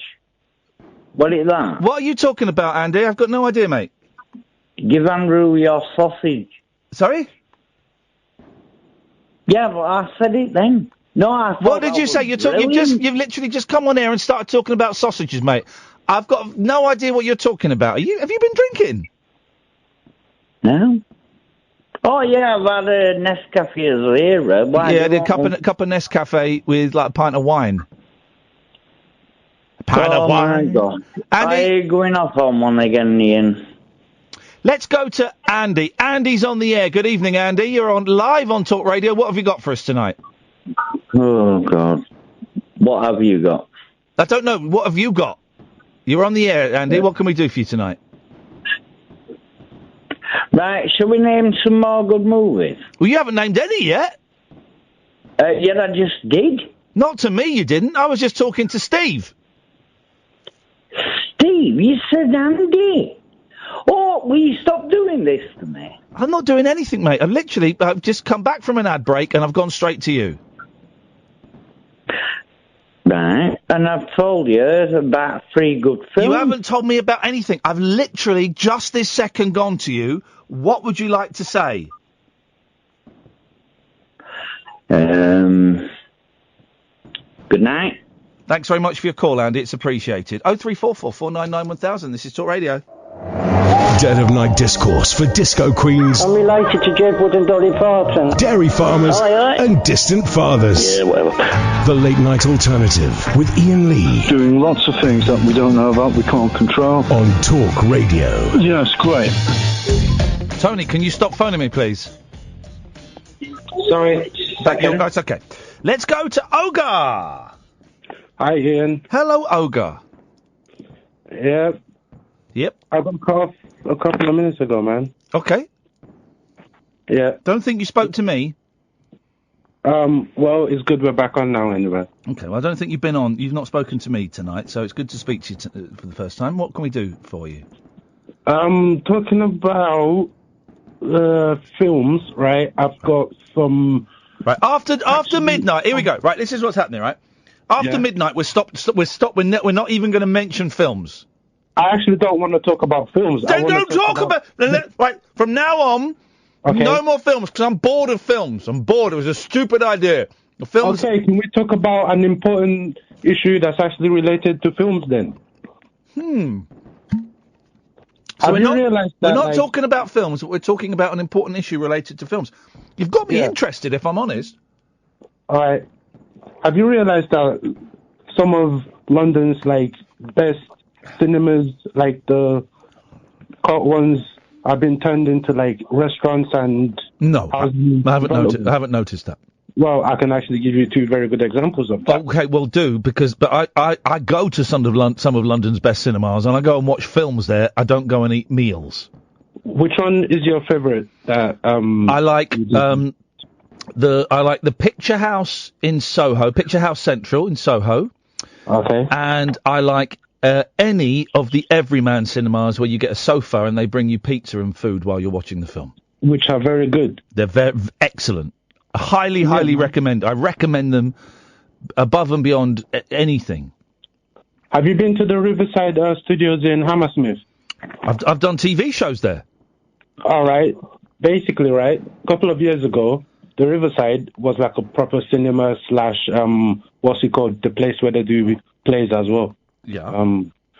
Slash theatre, right? And then basically, like around 2015, 14... They used to do TFI Friday there, I think. Right. And then, before you know it, the whole place started being developed and, like, it's just full of, like, really, really rich kids that don't really have a lot to do in their evenings anymore, which is quite sad. Well, but so is it still a studios and a theatre?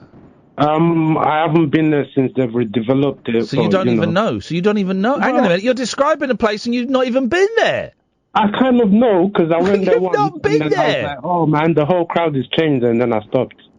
But you don't. But also, it wasn't a cinema, the Riverside. It was a TV studio. Yeah, but they did have a cinema as well and a theatre. Right, but do they still have a cinema and a theatre? I don't know. Right, your initial point was... You know you're about to get called out. No, Shut I'm up. not. Shut your face.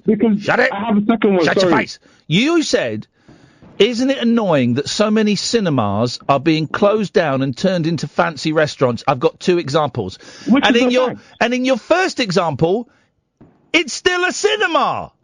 No, it's not a cinema anymore. I reckon they've closed the screen. You reckon, but you don't know. You don't know. I went there was for a theatre show. You don't know.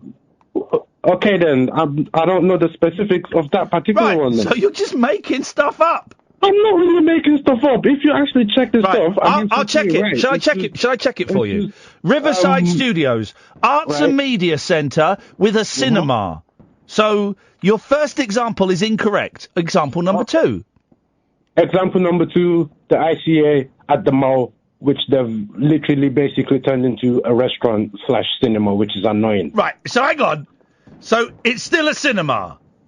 Yeah, but You are cruising for a bruising. So it's a cinema, and they've added something extra to try and tempt more people in. Yeah, but like it's not really good that like if I go there to watch a film, right? Maybe right, I would like a drink. Well, first of all, right, it's not even really a cinema. It's an art gallery.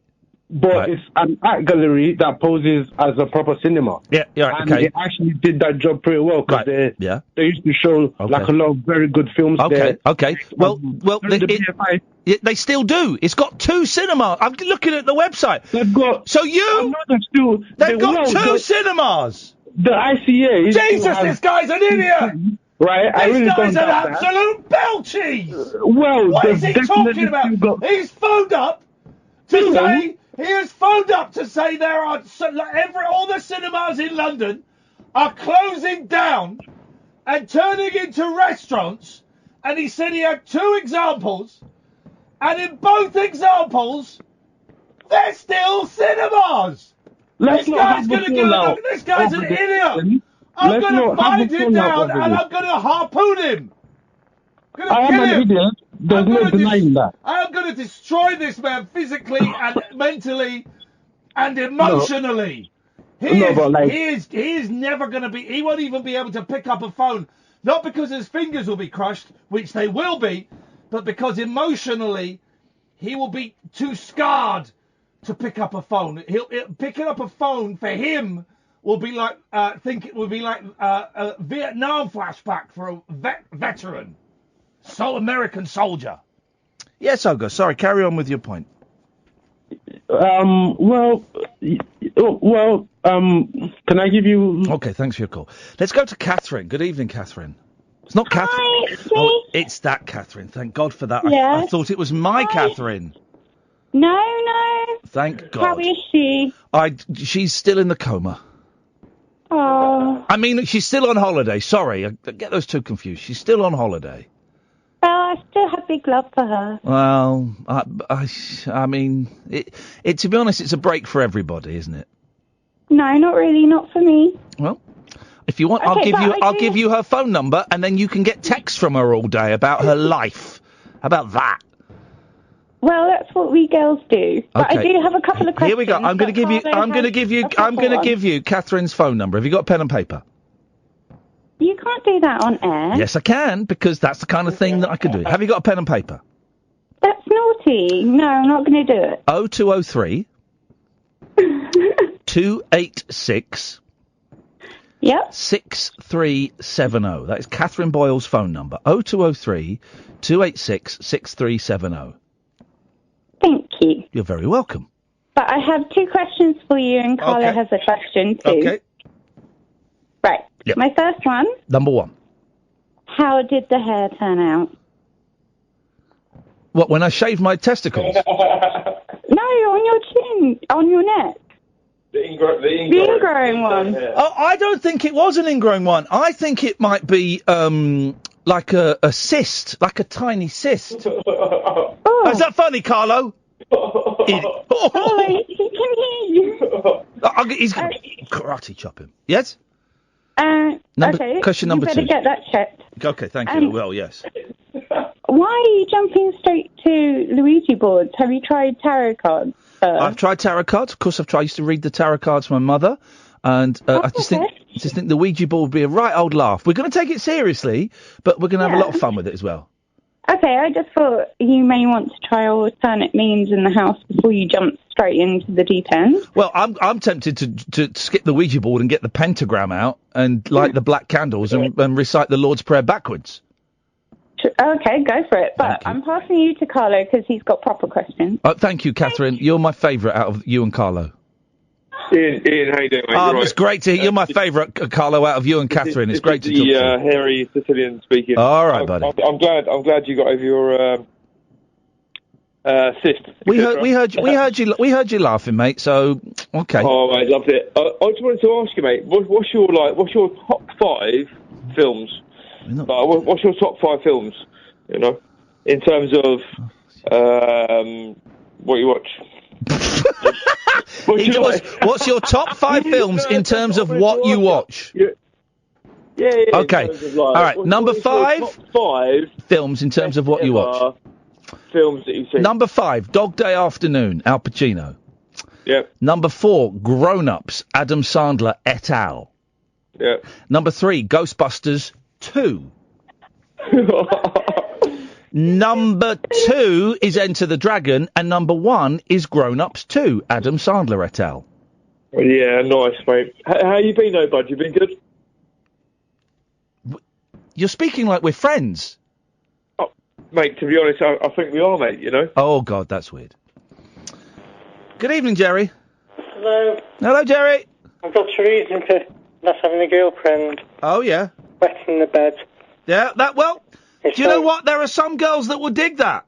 Yeah, that came something my way. It's never been my kind of thing, but there are some people that bizarrely, I can kind of see why. It's like power, and if you're into power and humiliation, it's like, I kind of get it, but never really.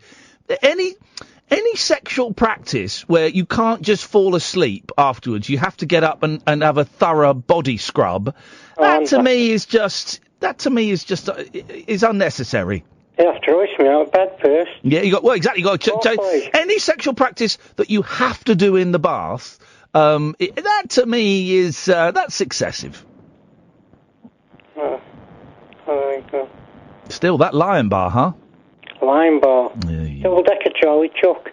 I met Charlie Chuck. I shared a flat with Charlie Chuck in Edinburgh one year. He told me off for calling my audience the C word. What's he like? Is he a nice man? He's nice. He was a little bit. Is he bonks as he makes out to be? I don't think he liked me, but he was a nice lad. Yeah, I like Charlie Chuck. On that cake over there. Huh? On that cream bun over there. Oh yeah. Donkey, wow. He did. It's a good act. It's kind of, I know it was a bit surreal and Vic and Bob, but actually it's a really old-fashioned kind of act that. It's cabaret. Yeah, a variety, isn't it? You play it on Sidebomb. It's similar to Frank Sidebottom. Poor old Frank. How branded the keyboards and he did drums. Oh.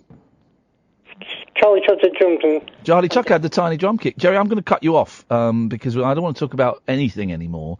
The next hour is going to be silence. This is Talk Radio. The Late Night Alternative with Iain Lee on Talk Radio. We have ways of making you talk.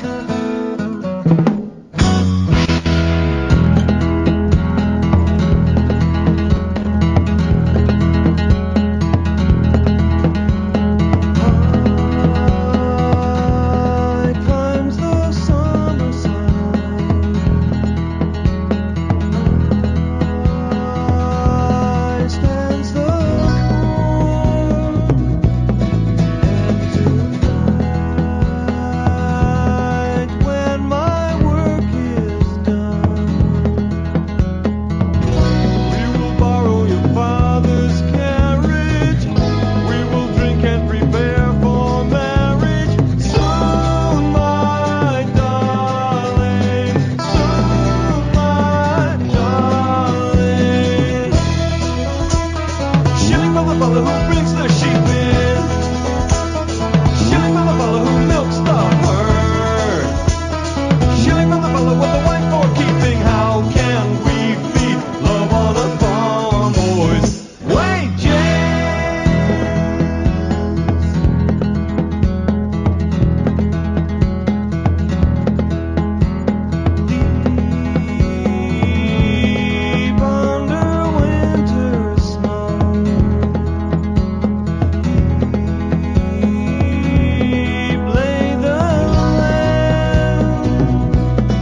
talk about films. I'm bored of films.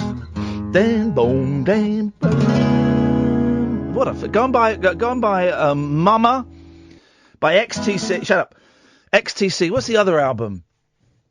What's the other album that's good? The one that's got the pubic triangle on the cover. What's the Mama and Skylarking. Treat yourself, guys. Go and buy Mama and Skylarking by XTC. Just perfect.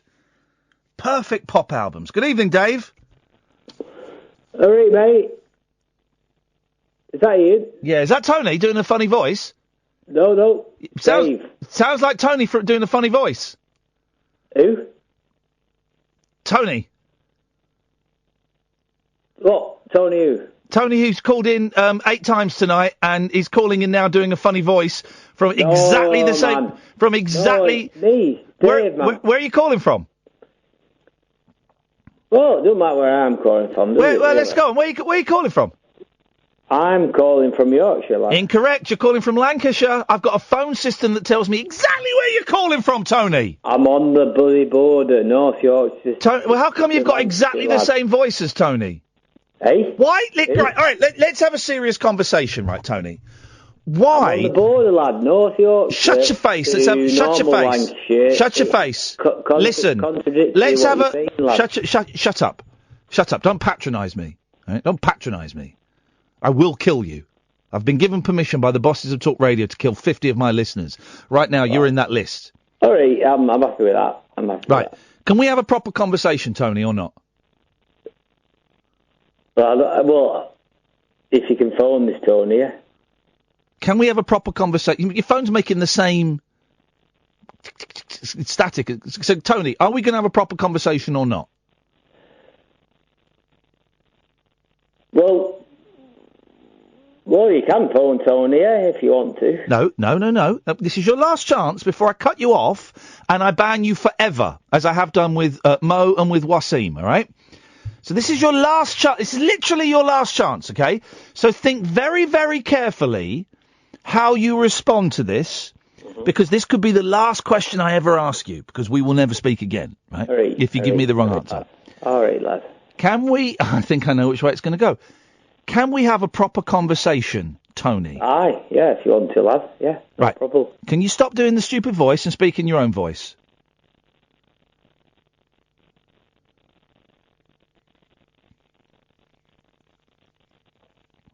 All right, then, yeah. That's me. Right. So it's Tony. It's me. Right. Tony, why do you think you have the right to call in as many times as you do? What gives you the right to do that? Because you cut me off for a... Mate, everyone gets cut off. I want to tell you one thing from the other night. Right, no, but the thing is, everyone gets cut off. You've been on air more than any other caller, and you've got this real arrogant sense of entitlement that you should get on the air more than anybody else, right? So what makes you think that? And I listen to you, and I like... why don't you keep your phone calls down to one show a night, mate? Because, to be honest... You always cut me off when... Everyone gets cut off! That's how it works, Tony! Debating is what Parliament does, isn't it? Here's the thing. The other day, Catherine wanted to ban you forever.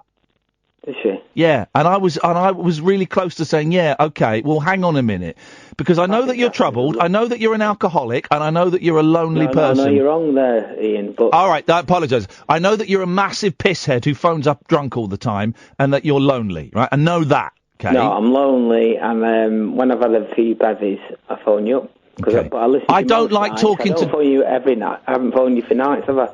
I've listened to you every night, and I've not... You don't listen, though. When you're on the phone, you don't listen to me, because we never have a conversation. We do, of course. No, we do. don't. We don't... We're not... message to say everything you said was correct. We're not having a conversation now. I say something, and you say, while I'm talking, you're thinking of what the next thing you want to say is. I think I'm in the mood where... Told you, that's not a response to what I just said. That was you were thinking of what your next line was going to be without listening. When I'm talking, that's just a gap for you to think what you're going to say next. Well, that's what I want. One of the things I wanted to say to you about your calling the other night about things that shouldn't have been remade. Here's what you do. You always go back to calls we've done the other night. Let's focus on the call tonight. But why don't you want to concentrate on what you? Because I'm really sick and tired and bored of you talking about calls that happened a week ago. Let's focus No, on. it was yesterday, wasn't it? Where you said things that shouldn't have been remade. You're not responding. You're not responding to what I'm saying. When I am talking, it's you're not listening. That's just what I was going to say is about things that shouldn't have been. The first thing was made. Tony. I don't want you phoning the show anymore. I don't think, for several reasons, right? All right then. Well, before you carry on, No. Listen, I want you to listen. I want you to. I don't care. No, Tony, will you shut up and listen? Shut up and listen. This is why I don't want you phoning, because you're a rude man. You're a rude, drunk man. When I'm talking, they can't hear you. You don't like that. I didn't hear what you said, because when I'm talking, you get faded down automatically, right? You are a very rude, drunk man, okay? So, I don't want you phoning this show anymore, because for several reasons. One is, you've got issues, man. You've got real issues, I suspect. Just like you, yeah. Yeah, but I'm working on my issues. And when people who have been through those issues talk to me, I've learnt to shut up and listen. I know plenty of people who've been through more issues than you've ever been through, and I listen. Oh, let's play top trumps with issues, shall we? Yeah, I've done nothing but love you, Ian. So I don't. Jesus, well that sounds weird. Against me. Well, here's the thing: if you listened, if you stop talking and stop thinking about what your next line is going to be and listened, then I will tell you that I will answer that question. If you would listen, not overtalk me, is the fact that you said the other night what should have not been made in the first I'm not interested in that. I'm not interested in what we did the other night. That was the other night. You've asked me a question. You've asked me a question, and I'm about to give you an answer. If you stop and cross. Jesus, this guy. This is why I hate drunk people. I cannot hang out when I'm with people and they're drinking. When your voice is high, you're compressing my voice. I know how it all works, Ian. I've worked in it. You haven't got a flipping clue. This is why when I'm out with friends and they're drinking, there is a threshold, and when they cross that threshold of drunkenness, I go, do you know what, guys? I'm out of here. I hate hanging out with drunk people, because I was one, and I know now what an obnoxious, self-absorbed person I was. Now, Dave, are. No, that's who I am. But you won't let me tell you. I don't want to. I don't want to talk about a topic that we did last night. I don't want to talk about that. You've asked me a question. Would you like me to give you the answer?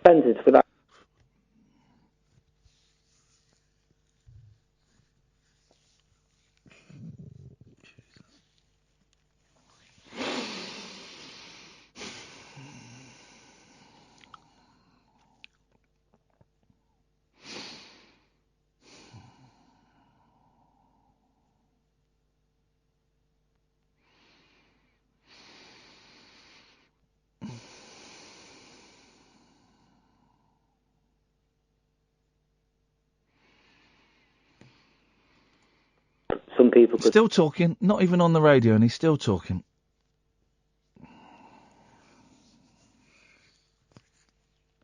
Tony, if you could be quiet because you're not on the radio, right?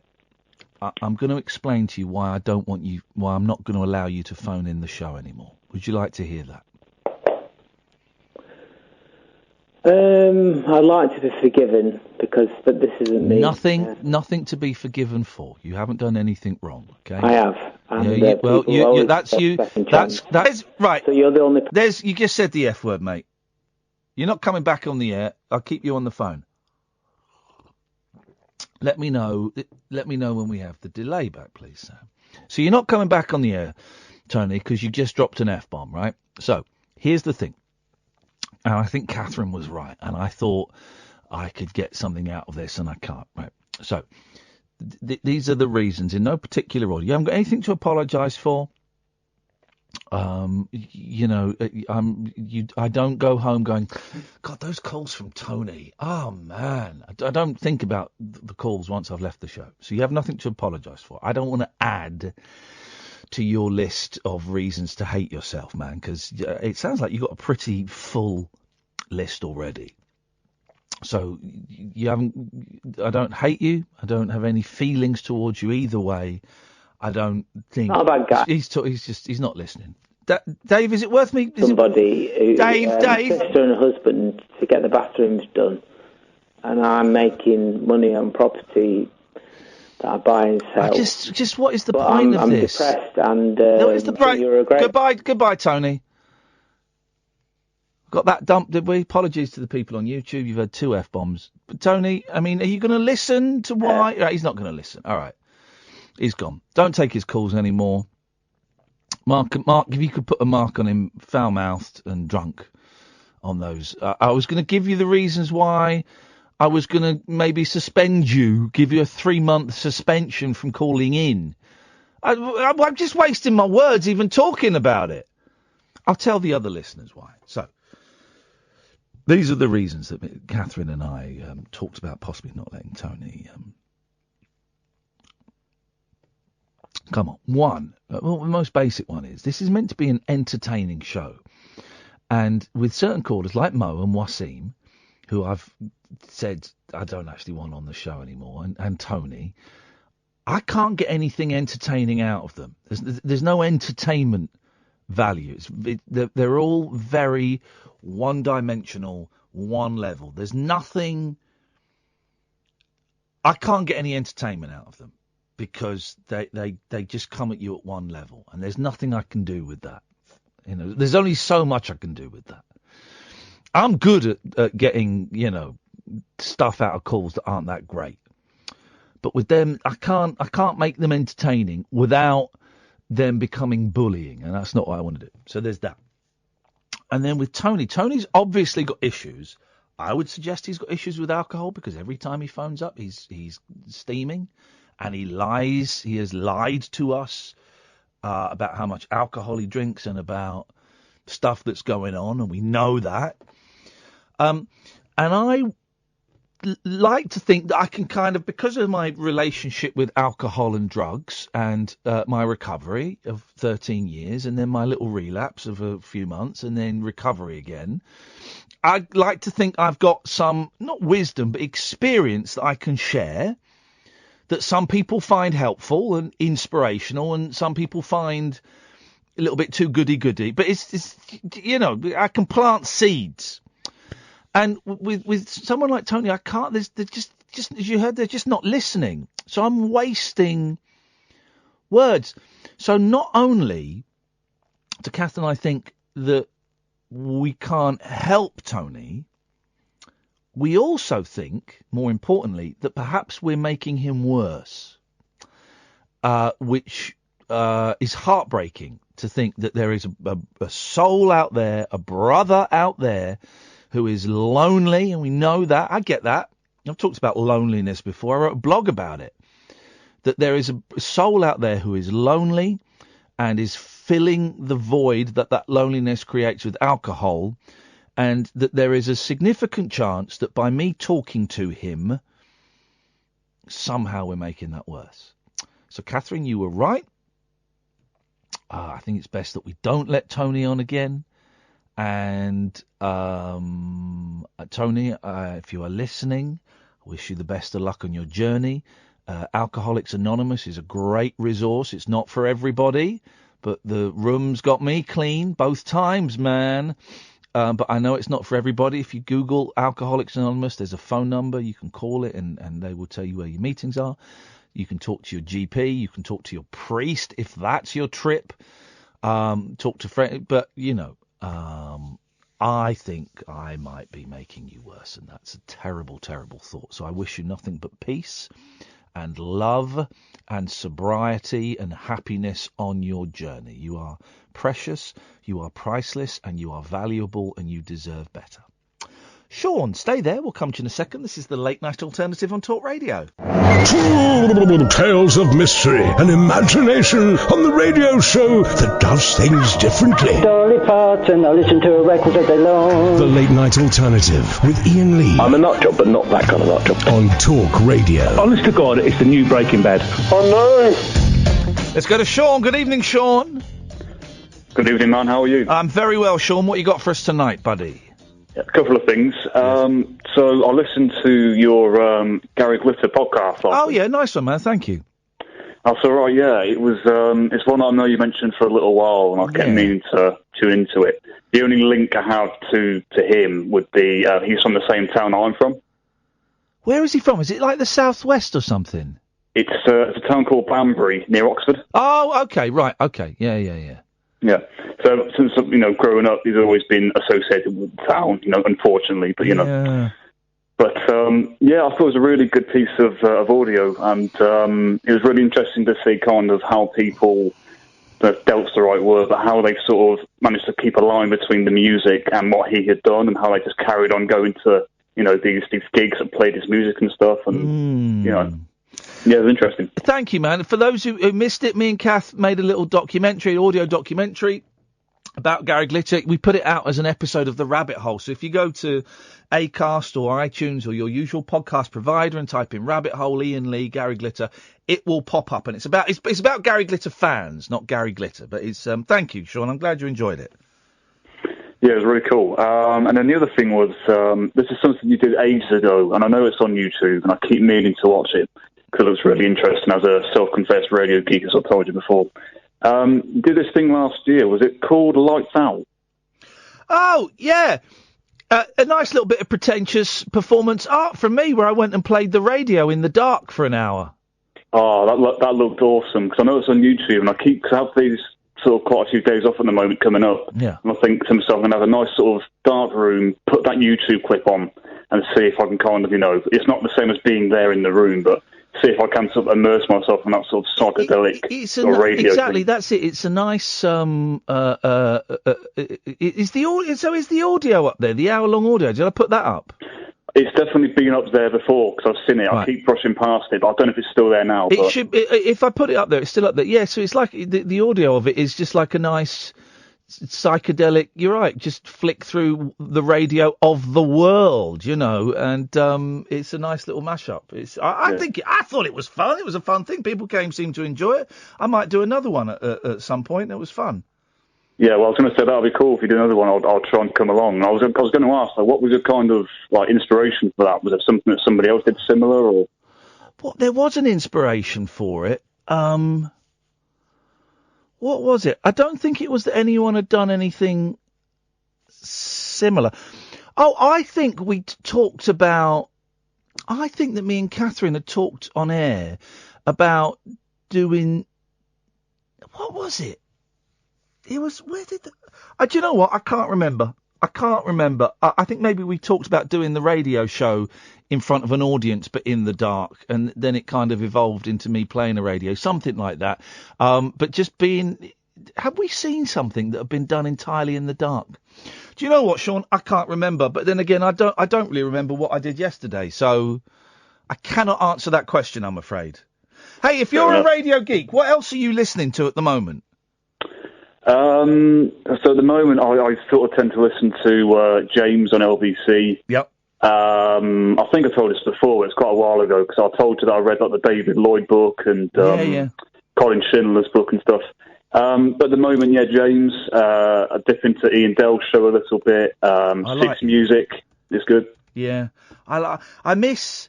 it would be nice if... I wish there was another show like this.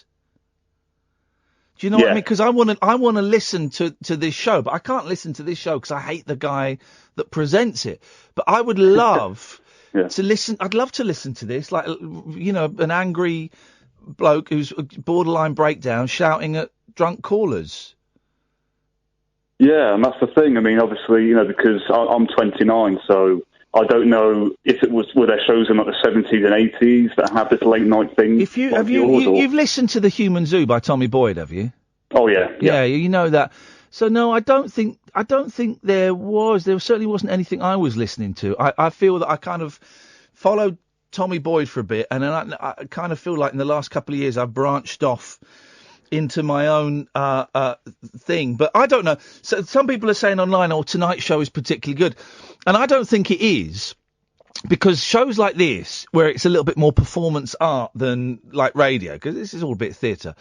It's like shows like Tonight are the reason that I am a cult steady and not Dermot O'Leary, And sometimes I'd like to be Dermot O'Leary because I'd like to have a huge audience instead of 65,000 people. I'd like to have a huge audience of 1 million.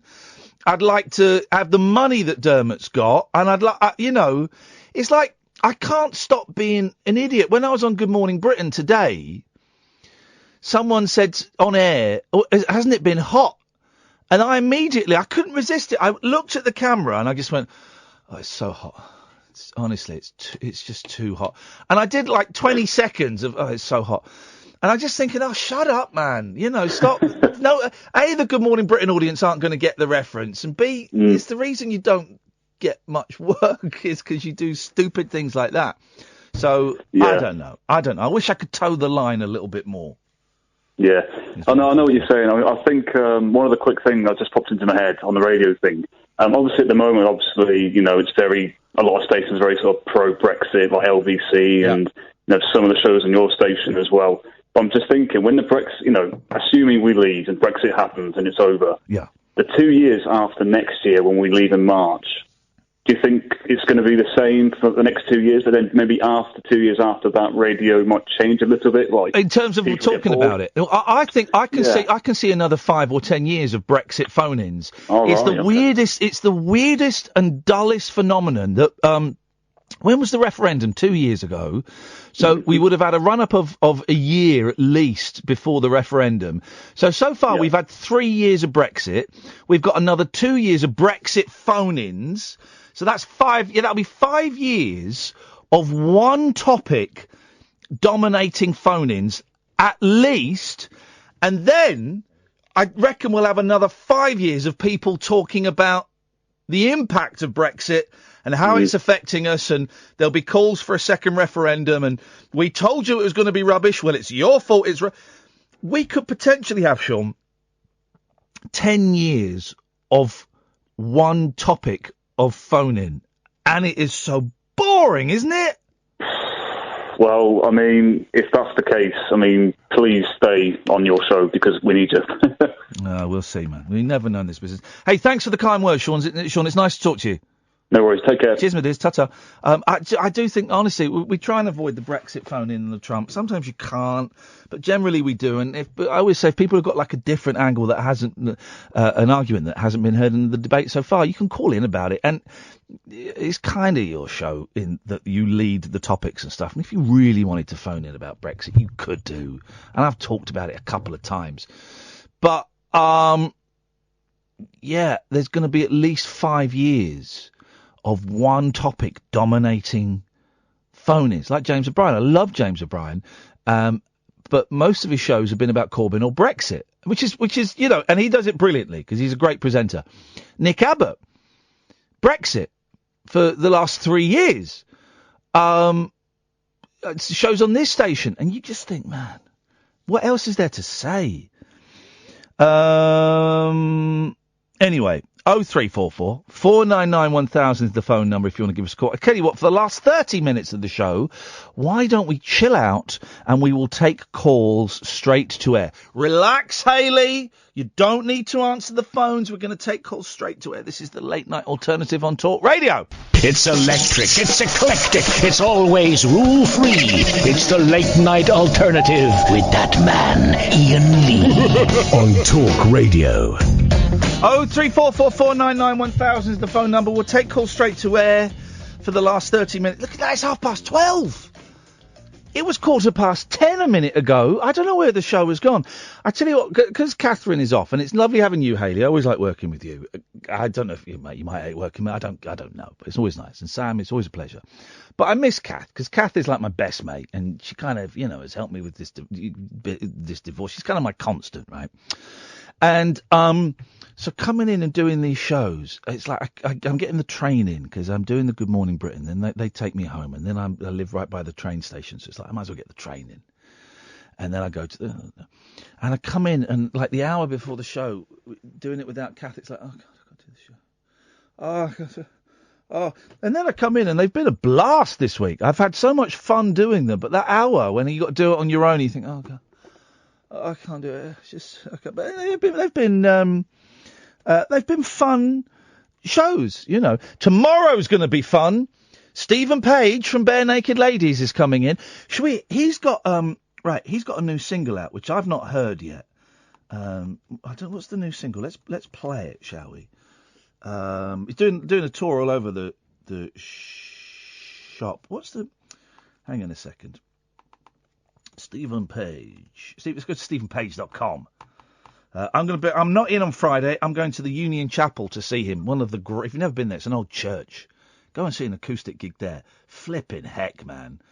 So Howard Hughes is doing the show on Friday, which what a thrill for me to have him filling in for me. Here we go. All right, this is the new Stephen Page song, White Noise. I've not heard it. Could be a stinker. Could be terrible. Let's find out. Here we go. It might have swears in as well. So let's see. Oh.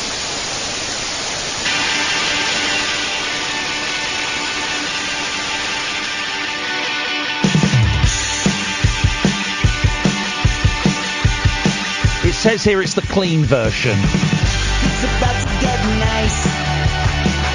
It's about to get real nice. Right now. Right now. Gonna make you smile with pride. Turn this baby to your manly side. Oh yeah. Oh yeah. Apparently to fix your nation, you gotta run it like a corporation. The kind you don't mind burning to the ground. I've had to learn to bite my tongue, or to send me back where I came from. I'll tell you as an immigrant and a Jew, I'd be more than glad to replace you.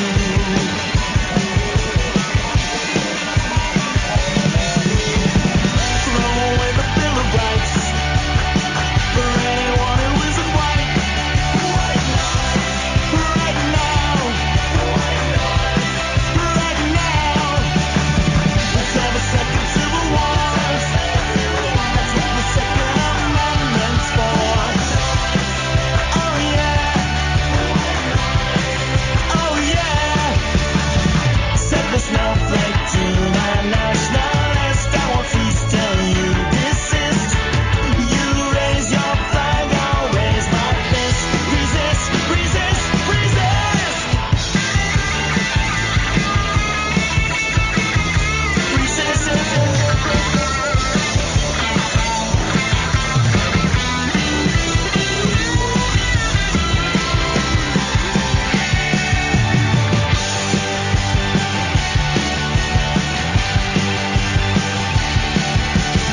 I had to learn to bite my tongue, or to send me back where I came from. I'll tell you as an immigrant and a Jew, I'd be more than glad to replace you.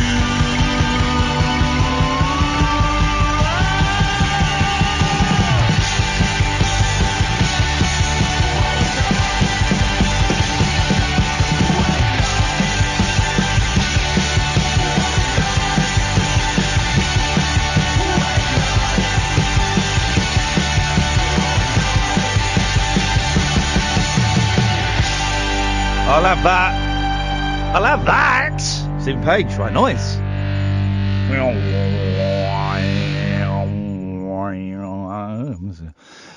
So he's on tour. He'll be in tomorrow with cellist Kevin Fox and Craig Northey, guitar. It's going to be good. It's going to be good. And you can watch it on the YouTube as well. We'll stream it on the YouTube and the Periscope as well, so you can have some of that. 0344 499 1000 is the telephone number if you want to give us a call. You'd be very welcome. Call straight to air. Chris Eubank is pictured putting his own parking ticket on a £160,000 custom Bentley during London shopping trip. Chris Eubank appeared to place his own parking ticket on the windshield. Windshield? That's American. We say windscreen, don't we? Of the custom Bentley he was driving during a London shopping trip on Wednesday. The former boxer, 52, parked the customised car on swanky Savile Row, and the move was reportedly an apparent effort to deter parking wardens from giving him a new ticket. after spending 10 minutes in the shop. It says here store. Is this written by an American? What is this? After spending 10 minutes in the store, the dapper star headed back to the car with the personalized number plate of 1KO. Chris, who was declared bankrupt in 2005 over an unpaid 1.3 million... Well, so... Over an unpaid £1.3 million tax bill, was dressed in a tight blue shirt, which featured a sheriff's badge.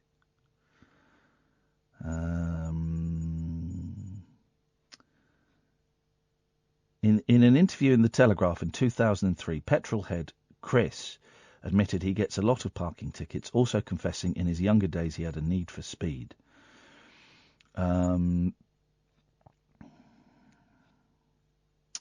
So, yeah, I often wonder, when you see parking tickets on cars in London, I do wonder, have they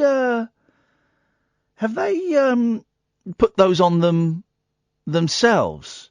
Is that what they've done so that they don't get another parking ticket? Because you could do that, couldn't you? You could stick a parking ticket.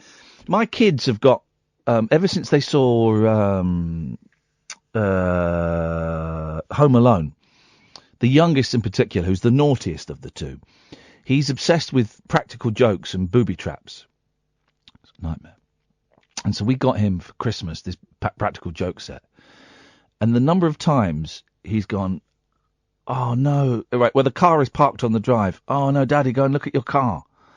And you go out and you go, oh no, I've got a parking ticket on the drive.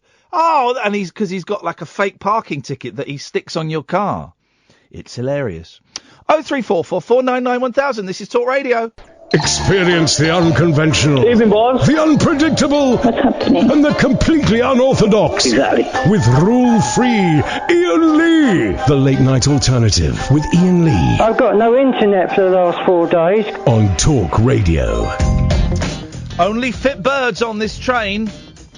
Rail passengers were stunned when the onboard digital displays lit up with the message, only fit birds on this train.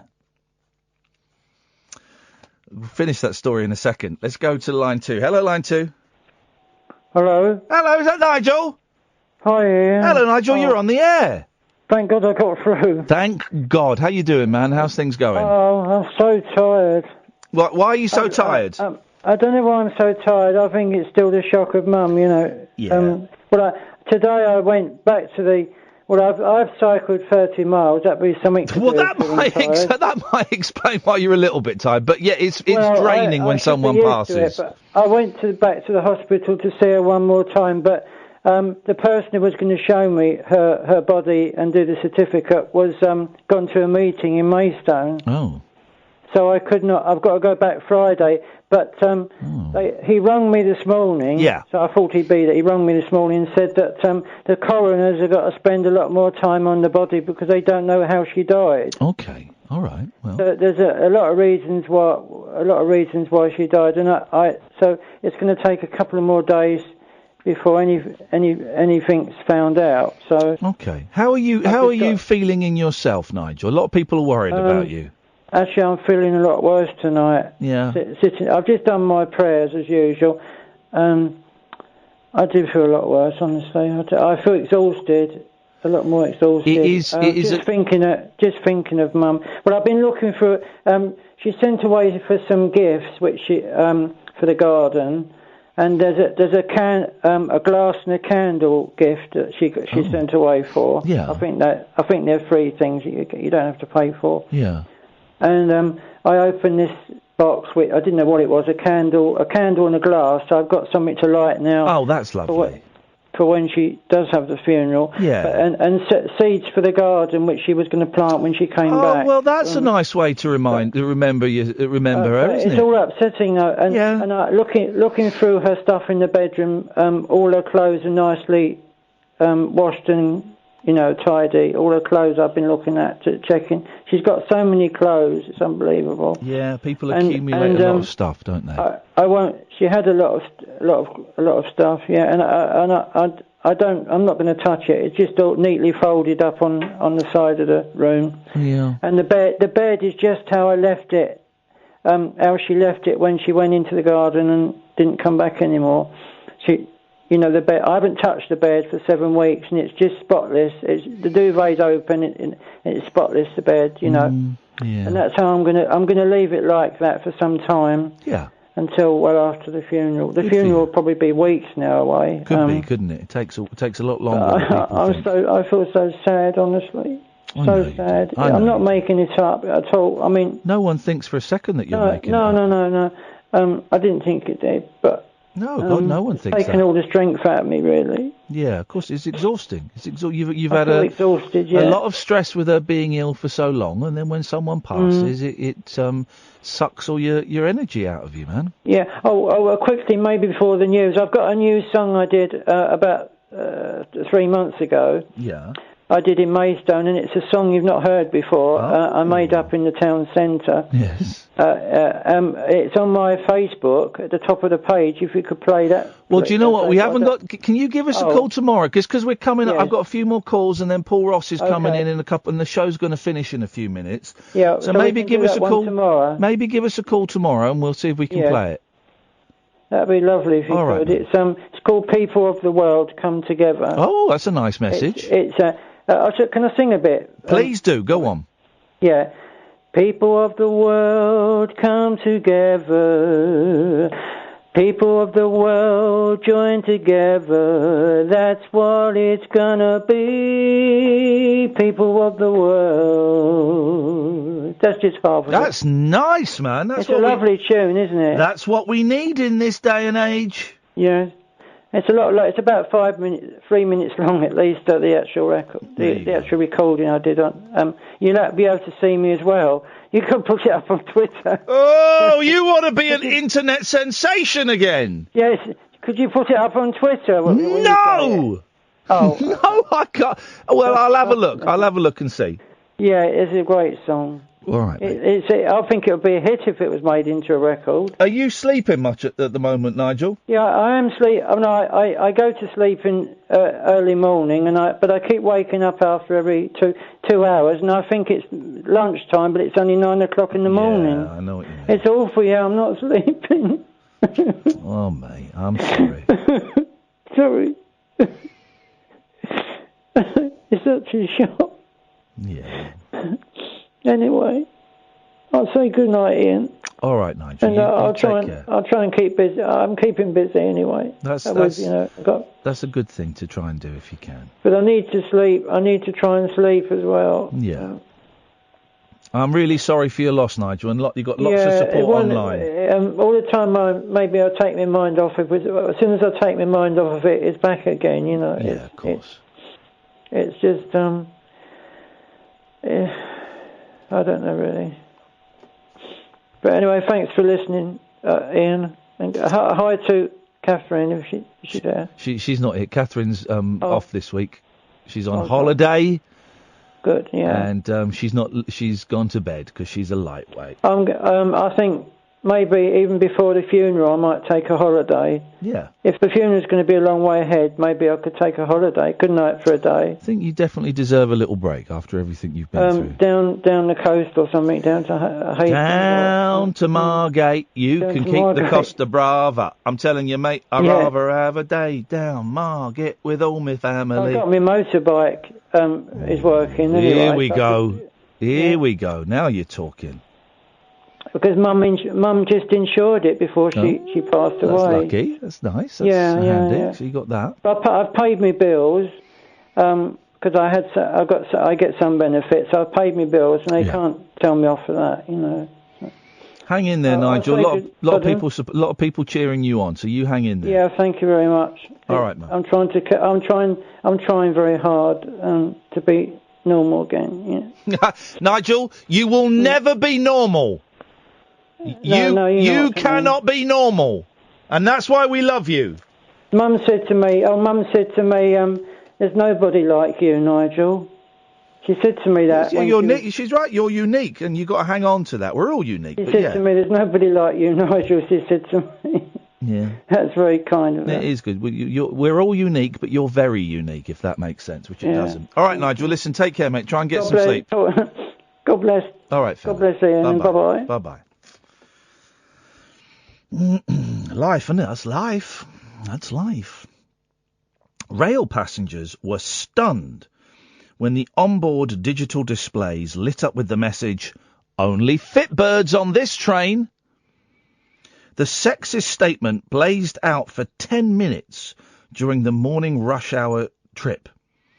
Thomas Nickpon, 37, was on the Winchester to Edinburgh service at 8:45 a.m. when he saw the message flash up between Basingstoke and Reading. The LED displays above doors are normally used for journey updates. We know! We've used trains before! Health Inspector Thomas said, one passenger commented, "I think somebody is drunk. I was upset as sometimes I travel with my 5-year-old daughter." Oh, jeez, man, come on. How would I be able to explain this message to her? Easy. Right? Is an easy way of explaining that to kids. Only fit birds on this train. So they allow birds to come on there, but only birds that work out in a gym. I'm talking about the flapping birds. That's how you explain something like that to a 5-year-old, you absolute prune. It's easy. Got the word birds in it. That's how you do it. It's got birds in it, so you just say that.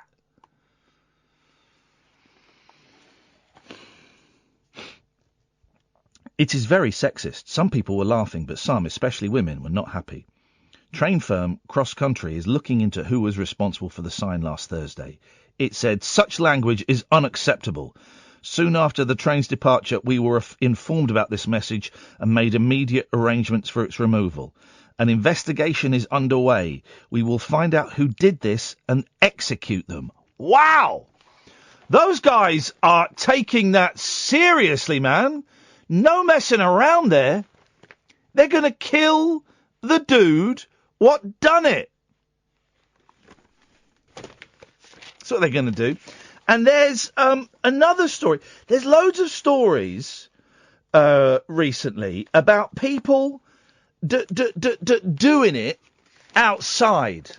This is technically Kath's territory because she loves doing it outside. This is horrible. Everything about this story is messed up, right? Everything about this story is absolutely messed up. A desperate dad clouted a man. Come in, Paul. Listen, everything about this story is messed up. A desperate dad. Turn Paul Ross's microphone on immediately. Do you know who this guy is?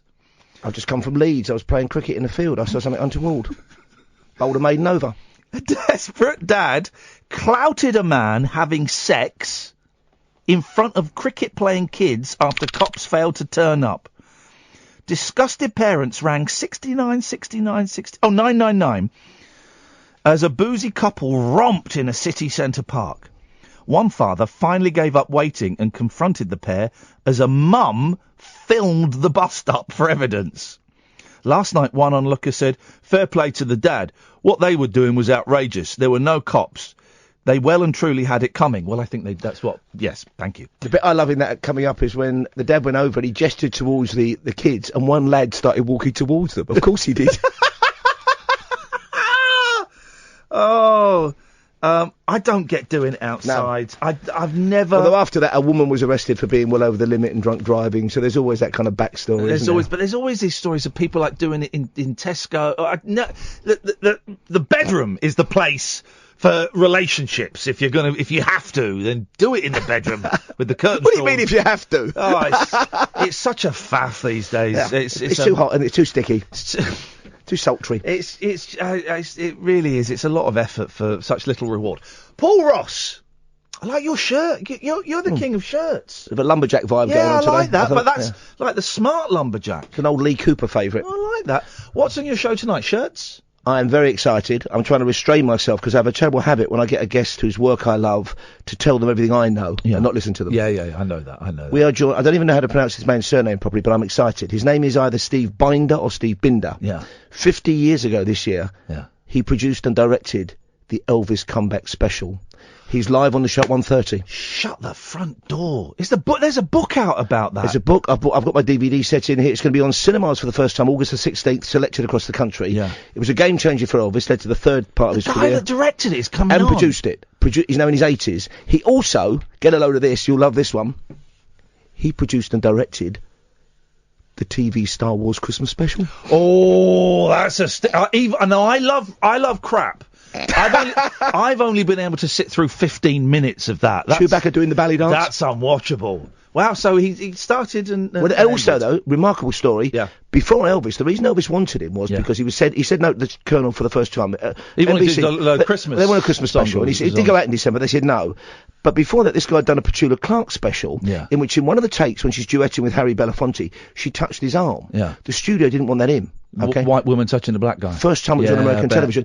And he destroyed all the other takes, so they had to use that version, this guy. So he's going to have some stories to tell. 1:30. I've got I say a mate. She's been on the show a few times. I would say we're mates now. I've got a mate who was in the audience for the Elvis Christmas comeback special. Because it kind of invented MTV almost. Yeah. MTV Unplugged. But you consider it that bit where they're sat in the round and they're sat there playing the acoustic guitars. It's Ann Moses, who was the editor of, I always get it wrong, it was either 16 or Tiger Beat magazine. Tiger Beat was famous in the States, wasn't it? And she's there, and there's like a big close-up on her as Elvis is singing, it's... Hey, there's a pretty little thing waiting for the king down in the jungle room. Wow, so I can't wait for that. What time, do you know what time? 1:30, we're doing it live tonight, 1:30, I cannot wait for that. I'm there. I mean, apparently he said to Elvis said, well, what do you think, where am I going? He said, at the moment, Elvis, your career is in the toilet. Yeah. He took him out in the street and showed Elvis that because people didn't recognise the king, apparently. So these are all the stories I've read anecdotally, so I cannot wait to get this to bloke have the balls to go up to Elvis. He was only 31, 32. Yeah. Fantastic. And in the end, the Colonel stopped the switchboard at Graceland, putting that bloke's calls through to Elvis, because he was hoping to take Elvis, not for monetary reasons, but to do other stuff with him. But of course, then the Vegas years happened, Elvis fell back in love with live performing, then he made documentaries like That's the Way It Is, and I mean, great documentaries, and then the rest is history. I know you do, I don't like 50s Elvis. 68 to 72 for me. That's the voice, the little bit of extra bulk gave him that richer karate voice. On stage. Karate during Suspicious Minds. Come on, man. And I love it when he name checks the posse at one point. The mafia, he goes, as Charlie is a general flunky. We've only got 10 seconds, but there's that brilliant tape of him live in concert. There's some people out there been saying I'm strung out on drugs. Well, let me just say, if I find out who's been saying that, I'm going to kill them. Elvis Presley on the show via Steve Binder. Paul Ross is on at 1. Thank you, Hayley. Thank you very much, Sam. Thank you to nearly all of the callers. I will be back tonight at 10 with Stephen Page, formerly of the Bare Naked Ladies. Until then, ta-ta.